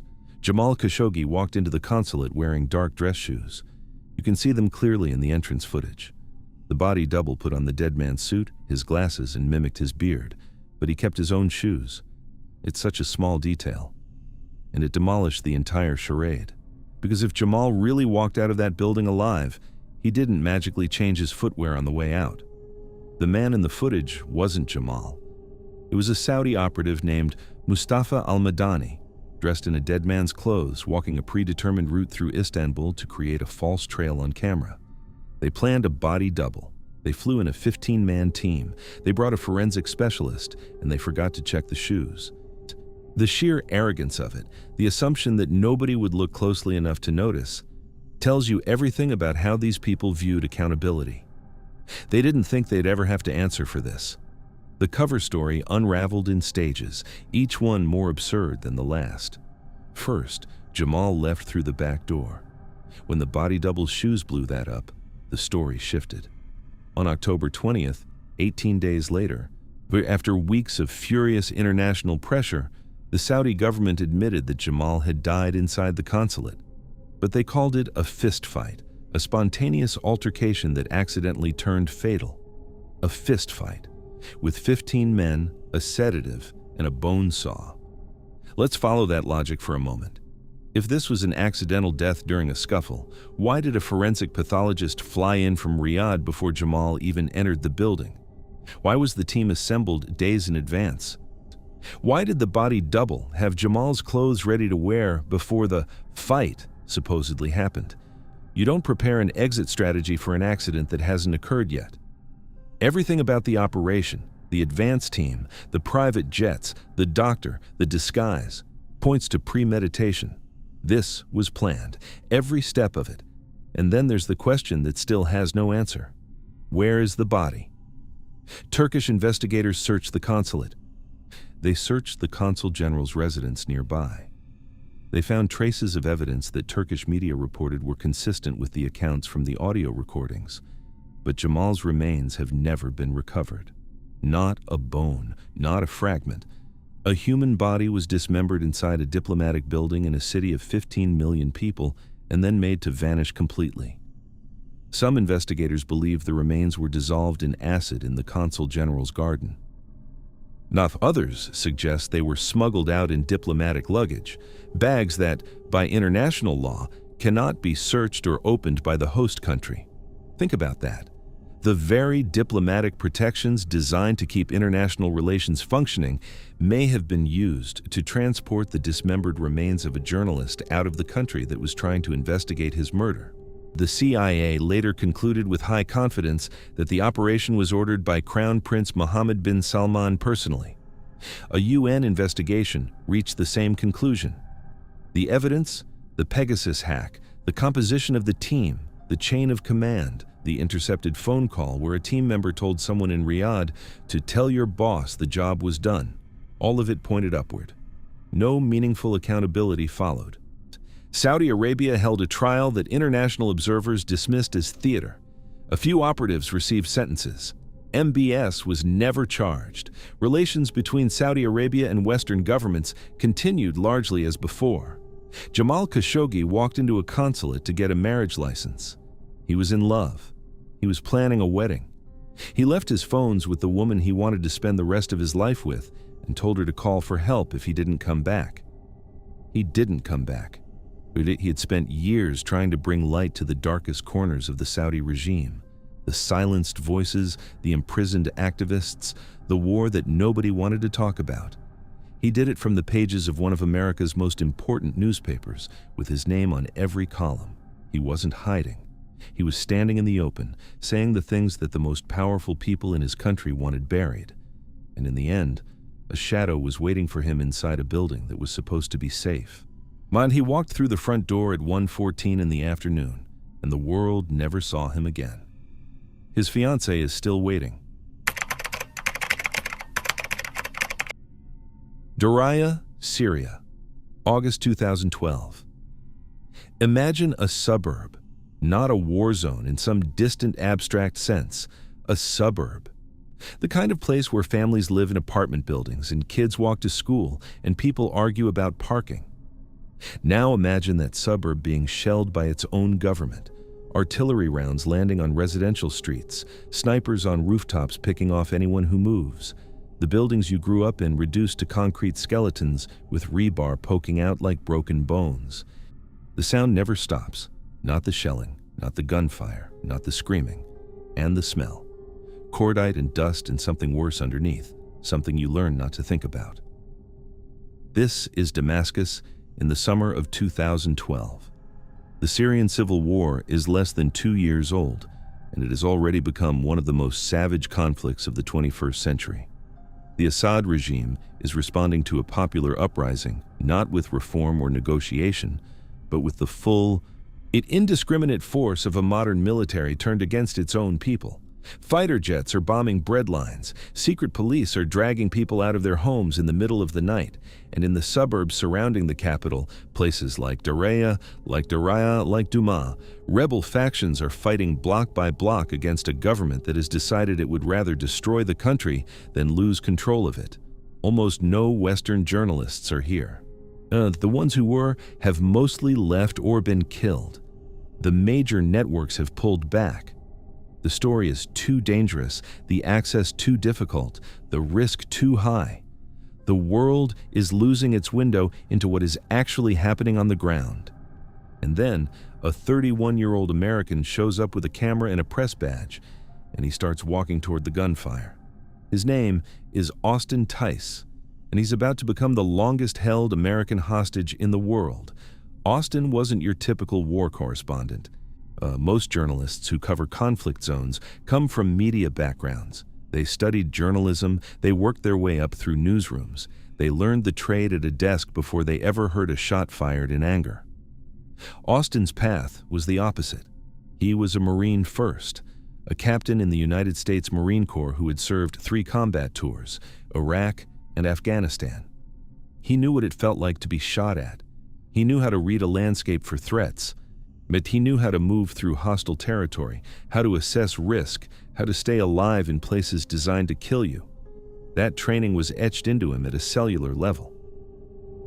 After leaving the Marines, he enrolled at Georgetown Law School. By any conventional measure, he was on the path to a comfortable, respectable career. But Austin couldn't sit still. He watched the news coming out of Syria and saw what he later described as the most important story in the world being told by almost nobody. Major outlets were relying on second-hand accounts, grainy cell phone footage, and official statements from a regime that was lying about everything. Austin decided that someone needed to go in and show what was actually happening. So he put law school on hold, picked up credentials from the Washington Post and McClatchy, and flew to the Middle East. He entered Syria without a visa. There was no legal way in for a Western journalist, crossing from Turkey into rebel-held territory. And once inside, he went further than almost any other Western reporter. He pushed south toward Damascus, embedding with Free Syrian Army units in the suburbs that were being systematically destroyed. He was filing stories about snipers targeting civilians, about families trapped in basements for weeks, about the specific granular horror of a government waging war on its own neighborhoods. His editors had given him one rule: don't carry a weapon. Despite his military background, yes, despite the instinct that must have screamed at him every day to pick up a rifle, he followed that rule. He was there as a journalist. His only tool was his camera. His only protection was a press badge that, in the chaos of the Syrian war, was worth about as much as a paper umbrella in a hurricane. He knew the risk.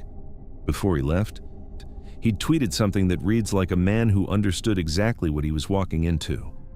This is either going to be wildly successful or a complete disaster. By mid-August 2012, Austin had been in Syria for months. He'd filed extraordinary reports. He'd documented things that no other Western journalist was seeing. And he decided it was time to get out. On August 13th, he was in Daraya, a rebel-held suburb southwest of Damascus that had been under relentless regime assault. and he packed his gear. He arranged transport. The plan was straightforward: get to a road, catch a ride toward Lebanon, cross the border, and go home. Somewhere along that route, he was stopped at a checkpoint, and then he was gone. No distress signal, no phone call, no message to his editors or his family. One moment he existed in the world as a free man, and the next he had been absorbed into the machinery of a war zone. His family waited. His editors waited. Days turned into weeks. Then, on September 26, 2012, 5 weeks after Austin disappeared, a video surfaced online, 43 seconds long. It shows Austin blindfolded, clearly distressed, being led up a rocky hillside by armed men. The men are dressed in what appears to be jihadist clothing. They're chanting Allahu Akbar. The video looks, at first glance, like every hostage video you've ever seen from the Middle East, an American captured by Islamic militants. It was the last time anyone outside a prison cell saw Austin Tice alive. Now let's talk about that video, because this is where the entire case pivots. The moment that footage was released, it was analyzed by every intelligence agency and media organization with the resources to do so. And very quickly, the consensus among experts was that something about it was deeply wrong. Not wrong as in disturbing, wrong as in fake. Look at the captors. They're dressed in generic, but almost costume-like militant attire. Their clothing is unusually clean and new, not what you'd expect from fighters living in the field. Their chanting sounds rehearsed, stilted, as if they're performing rather than praying. Linguistic analysts noted that the accents didn't match any known Syrian jihadist faction. The whole production has the quality of something staged by people who had watched videos of jihadist kidnappings and were trying to replicate the aesthetic without understanding the details. The US government concluded, and multiple administrations have affirmed this, that the video was almost certainly a false flag operation. Staged by the Syrian government, designed to make it look like Austin had been taken by Islamic terrorists, thereby deflecting responsibility away from Damascus and toward the rebel groups that Assad was already trying to paint as extremists in the eyes of the international community. Think about the logic of that for a second. If a jihadist group or a criminal gang had captured an American journalist who was also a former Marine captain, they would have one of the most valuable hostages imaginable. The playbook in these situations is well established. You make demands. You ask for money, millions of dollars. You demand prisoner releases. You use the hostage for propaganda. You film statements. You leverage the captive's value for everything it's worth. In Austin Tice's case, none of that happened. No ransom demand. Not in the first year, not in the 5th year, not in the 10th. No propaganda videos beyond that single suspicious 43 seconds. No communication of any kind from any group claiming to hold him. Total silence. For over a decade. Groups that take hostages for money or political leverage don't stay silent for 13 years. They can't afford to. The whole point of taking a hostage is to use them. You don't capture a high-value American and then just hold him indefinitely without ever making a demand. That only makes sense if the entity holding him isn't a militant group at all.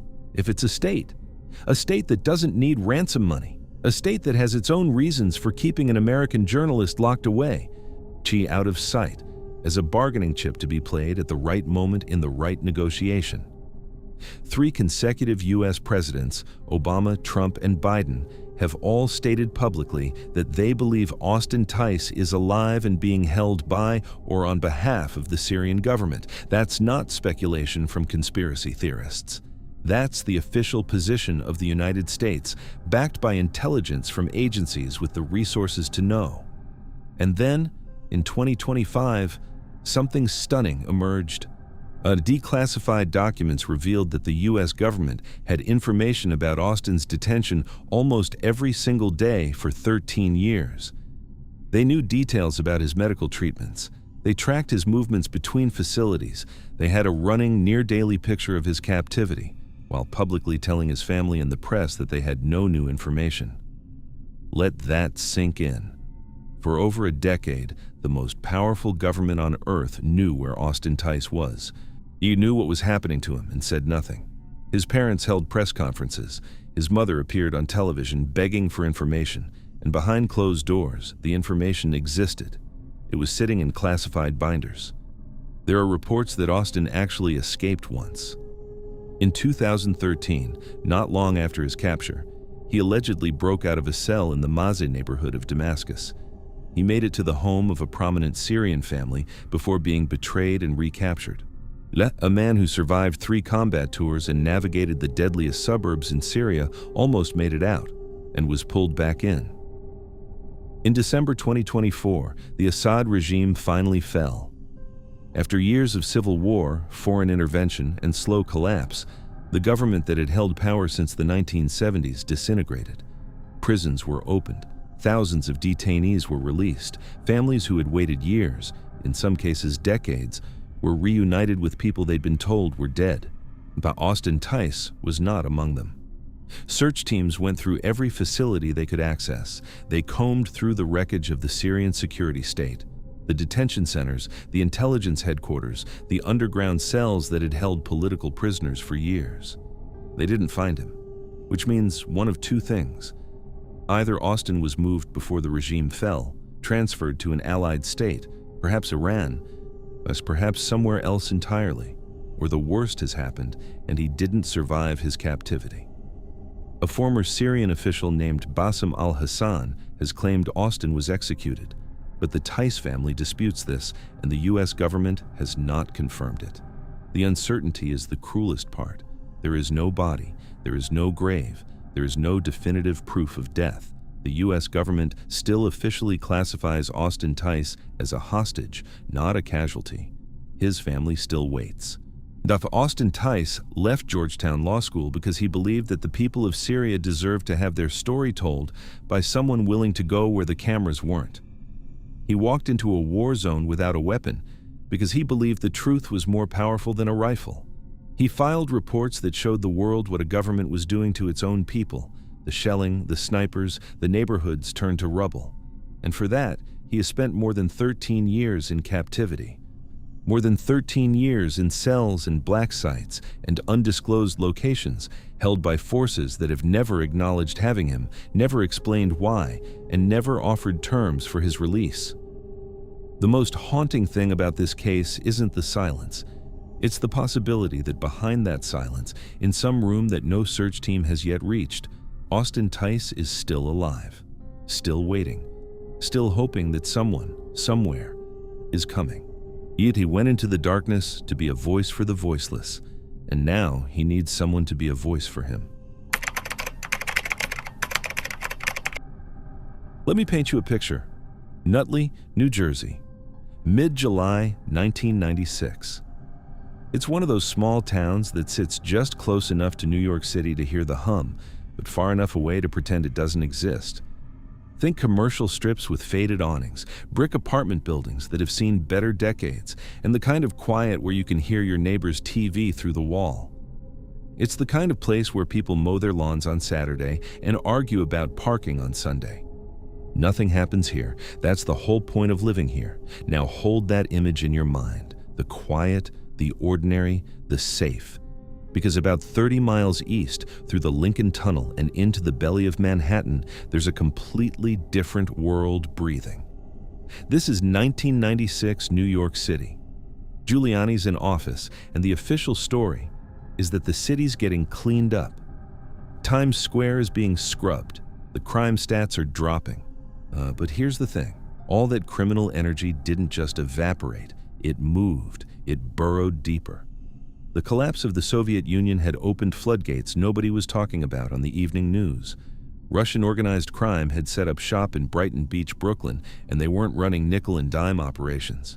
We're talking human trafficking pipelines funneling young women from Eastern Europe into the sex industry. We're talking money laundering through strip clubs and massage parlors on a scale that would make your head spin. And beneath all of that, in the basements and back rooms of downtown Manhattan, there was something else, a subculture that most people had never heard of and wouldn't believe if you told them. They called it the Vampire Underground. Now, before you roll your eyes, forget everything you've seen in the movies. This wasn't capes and castles. This was a real, gritty, dangerous network of people in 1990s New York who were obsessed with blood rituals, occult practices, and power.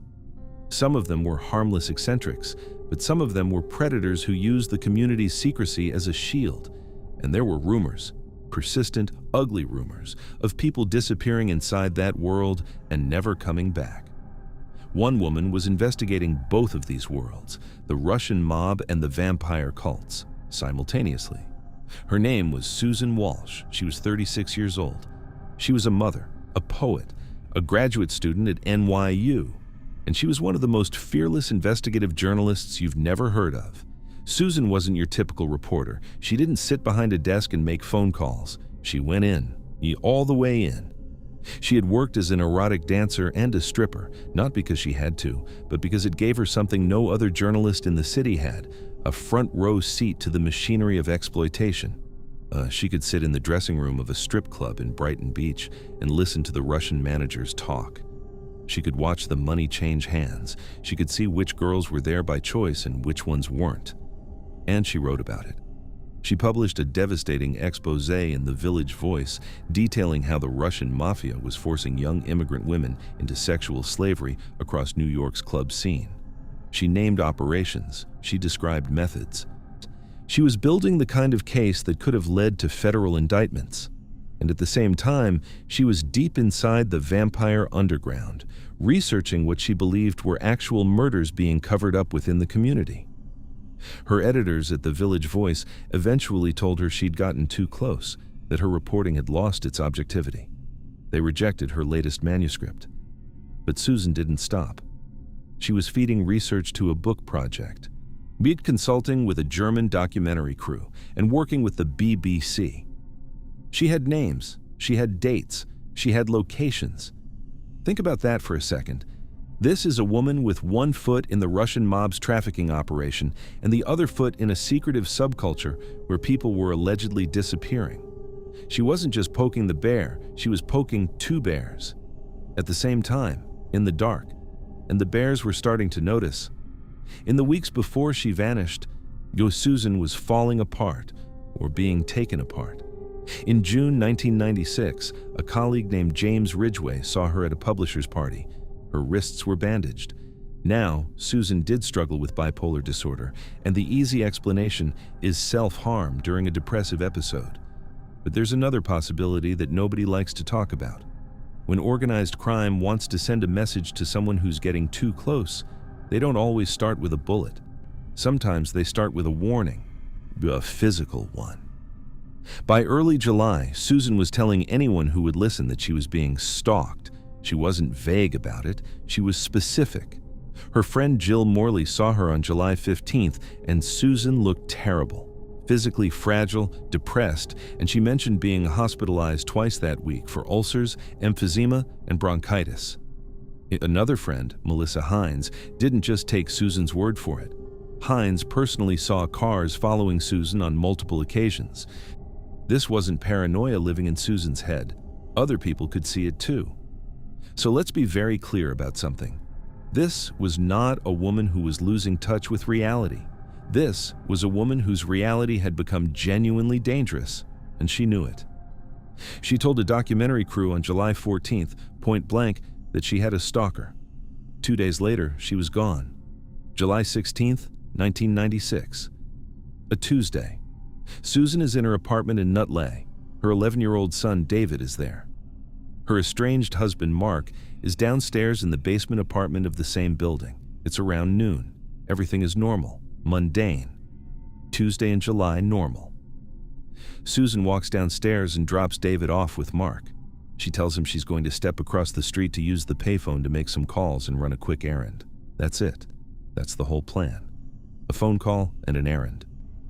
She walks out the door. And then, silence. She never comes back. Not in an hour. Not by dinner. Not by nightfall. Mark calls the police. They come to the apartment. And this is where the first red flag hits you like a freight train. The apartment is untouched. Nothing is packed. Nothing is missing. And sitting right there on her desk is her pager. Now, let's stop and think about this. It's 1996. There are no cell phones in every pocket. If you are a freelance journalist, if your entire livelihood depends on sources being able to reach you at any moment, your pager is your lifeline. It's the one thing you never, ever leave behind. It would be like a surgeon leaving the hospital without their hands. Susan Walsh walked out of that apartment without her pager, without her keys, without her purse, without her identification. She took almost nothing. If she was running away to start a new life, she needed money. She needed ID. She needed a way for people to contact her, so why did she leave everything behind? A person doesn't walk into the void with empty pockets on purpose. But not so fast. Let's talk about the payphone, because this detail has always bothered me. Susan had a phone in her apartment. It worked. So why walk across the street in the middle of July to use a public payphone? There are really only two reasons a person does that. Either the call is so private that you don't want anyone in your own home to overhear it, or you believe your home line is compromised. You think someone is listening. When you're investigating the Russian mafia and a secretive underground cult simultaneously, that's not paranoia. That's operational security. So who was she calling? An informant? A source who demanded an untraceable line? Someone inside the organizations she was exposing? We don't know. We will probably never know, because whatever conversation she had on that payphone, if she even made it to the payphone, is the last thing Susan Walsh ever did as a free woman. Now, let's address the theory that the Nutley Police Department initially ran with. Their position was that Susan was alive and had simply chosen to leave her family. Let that sink in. A devoted mother who, despite battling mental illness and navigating two of the most dangerous investigative beats in the country, had maintained 11 years of sobriety and was actively pursuing a master's degree. This woman just decided on a random Tuesday to abandon her 11-year-old son without a word. No note, no packed bag, no goodbye. She didn't even take her keys. Does that sound like a choice to you? And here's another thing that doesn't add up. Her estranged husband, Mark, refused to allow police to perform forensic testing on their shared home. Not for a few weeks, not for a few months, for a decade. 10 years before investigators could properly examine the last place Susan was known to be alive. Whatever evidence might have been there, biological traces, signs of a struggle, anything, had a 10-year head start on decomposition. Then there's the calendar. When investigators finally got access to Susan's belongings, they found that the entire month of July 1996 had been physically ripped out of her personal calendar. Not lost, not misplaced, torn out. Someone didn't want anyone to see who Susan was meeting, where she was going, or what she had planned for the month she disappeared. A few weeks after Susan vanished, her friend Melissa Hines claimed she saw Susan getting into a limousine in New York City. The driver of the vehicle later confirmed he'd been with a woman matching Susan's description, but no positive identification was ever made, and the lead went cold. So where does that leave us? Was it the Russian mob? Susan had published names and methods. She was building a case that threatened a multi-million-dollar trafficking pipeline. People have been killed for far less. Was it someone from the vampire underground, a community built on secrecy that she was threatening to blow wide open? Or was it something closer to home, something hidden in that apartment that a 10-year forensic blackout made sure we'd never find? Here's what we know for certain. Susan Walsh was a brilliant, competent, deeply brave woman who made a career out of walking into rooms that would terrify most people. She exposed exploitation. She documented abuse. She put herself at risk because she believed the public had a right to know what was happening in the dark. The FBI got involved. Media outlets covered the story. Decades passed and none of it mattered. Not a single trace of Susan Walsh has ever been found. No body, no belongings, no confirmed sighting, nothing. She told her husband she was stepping out to make a phone call. She walked out the front door of a quiet apartment building in a quiet New Jersey town on a quiet Tuesday afternoon. And the darkness she'd spent years documenting reached out and swallowed her whole. Picture a city of 11 million people, and now picture it silent. Wuhan, China. Late January 2020. The streets are empty, not quiet. On a Sunday, empty like the world ended and forgot to tell you. The storefronts are shuttered, the highways are barren, the only sounds are ambulance sirens wailing in the distance and the occasional buzz of a government drone overhead, broadcasting automated messages telling people to stay inside. 11 million human beings sealed in their apartments, watching their phones for news that keeps getting worse. This is the largest quarantine in human history. The Chinese government has locked down an entire megacity to contain a virus that nobody fully understands yet. State media is running footage of new hospitals being built at impossible speed. Look how capable we are. Look how organized. Look how everything is under control. The message from Beijing is calm, reassuring, and absolutely relentless. We've got this handled. But inside the hospitals, it's a different planet. Corridors packed with patients lying on the floor. Doctors in hazmat suits who haven't slept in days. People dying in plastic chairs in waiting rooms because there are no beds left. Bodies in hallways that nobody has time to move. The gap between what the government is saying and what is actually happening is not a crack, it's a canyon. And into this canyon walks a 34-year-old man with a smartphone and a selfie stick, broadcasting everything he sees to the outside world. His name is Chen Qiushi, and he has about 2 weeks before he disappears. Let me tell you who Chen was before Wuhan, because he didn't come out of nowhere. Chen Qiushi was a lawyer by training. He'd studied law, passed the bar, and built a career around civil rights cases in China, which, if you know anything about practicing law in that country, tells you immediately that this was not a man who played it safe. He had a sophisticated understanding of where the legal lines were drawn, and he spent his career dancing right up to the edge of them. But his real talent was communication.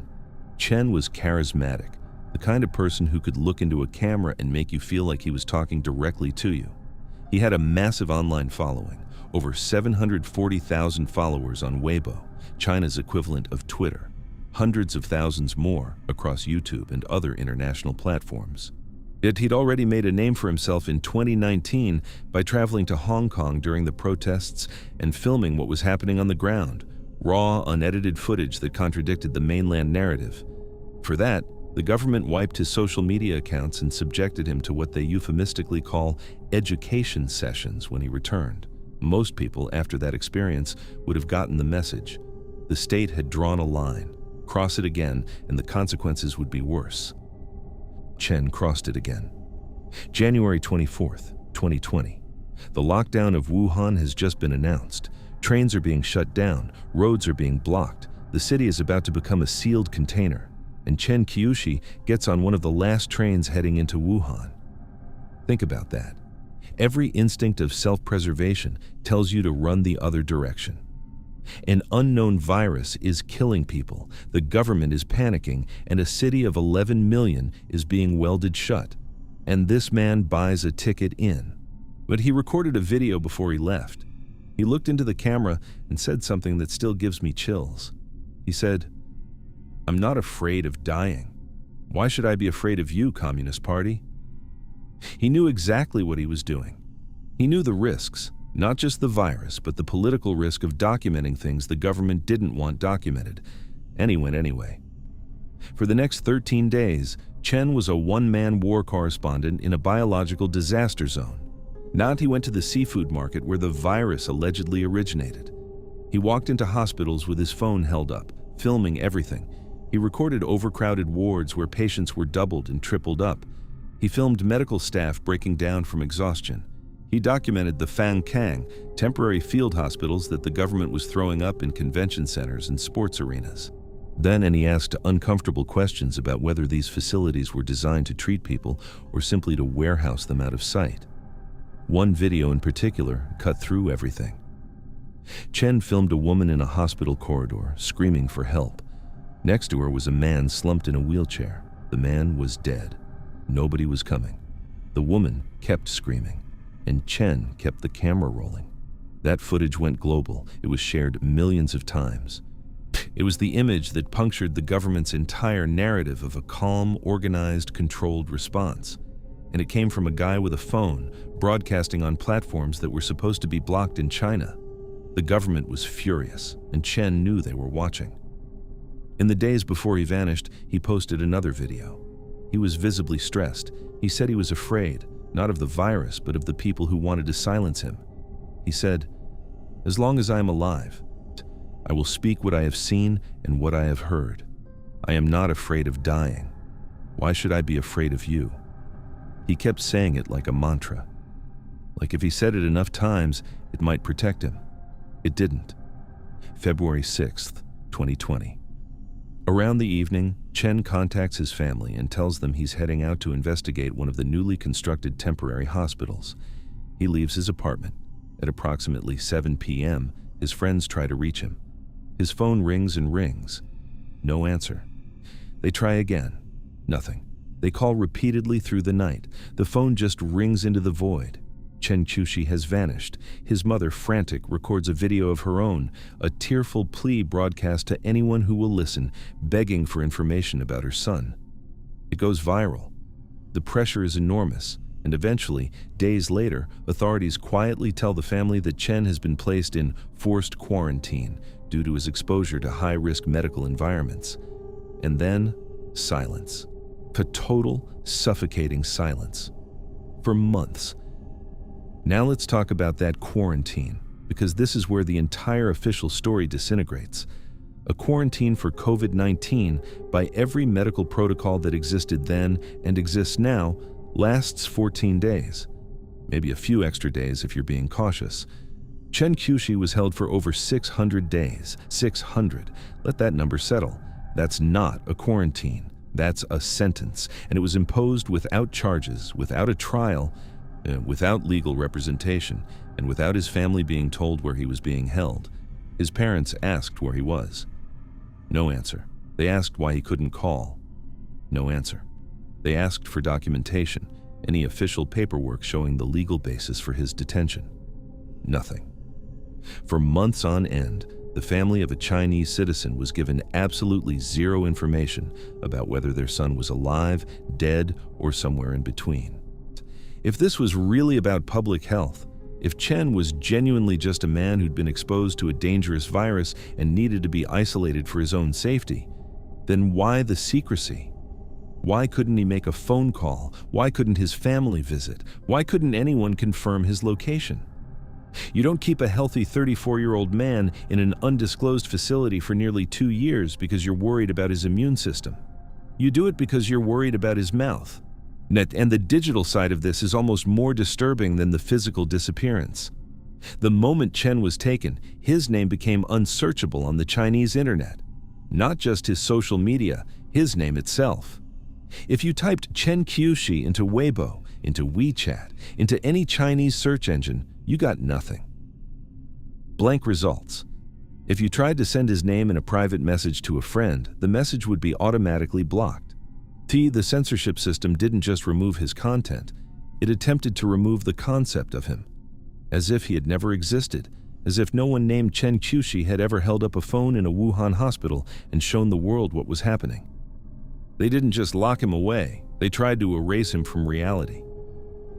In September 2020, about 7 months in, a friend of Chen's, a martial arts personality named Xu Xiaodong, reported that he had received word that Chen was alive and in good health, but under the supervision of a certain agency in the city of Qingdao. That's it.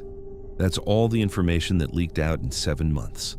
He's alive. He's being watched. Nothing else. Then, on September 30th, 2021, 600 days after he disappeared, Chen Qiushi suddenly resurfaced. He appeared briefly on a live video feed. He was there. You could see him. He was physically present, but here's the thing. It wasn't him. It was him. His face, his body, his voice.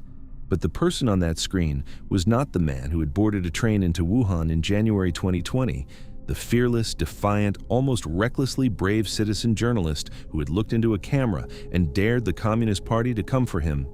That person was gone. The man who reappeared was subdued, quiet, careful, He refused to discuss Wuhan. He refused to discuss his disappearance. He refused to discuss where he had been or what had happened to him during those 600 days of silence. He didn't say he was fine. He didn't say he wasn't. He just didn't say anything at all. And that silence tells you everything.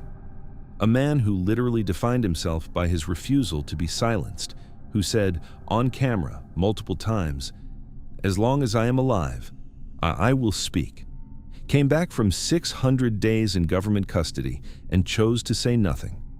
That is not a man who was resting in a quarantine ward watching television. That is a man who was broken. Systematically, deliberately, over the course of 20 months, the state took the most outspoken voice of the Wuhan crisis and dismantled him from the inside out. They didn't need to kill Chen Qiushi. They just needed to make sure the version of him that came back would never pick up a camera again. This is what a modern disappearance looks like. It's not a body in a river. It's not a car at the bottom of an aqueduct. It's cleaner than that, more efficient. You take a person in the middle of the night. You tell their family it's for their health. You scrub their name from the internet. You hold them in an undisclosed location for as long as it takes. And when you finally let them go, you return a different person, someone hollowed out, someone who understands in their bones what the cost of speaking is.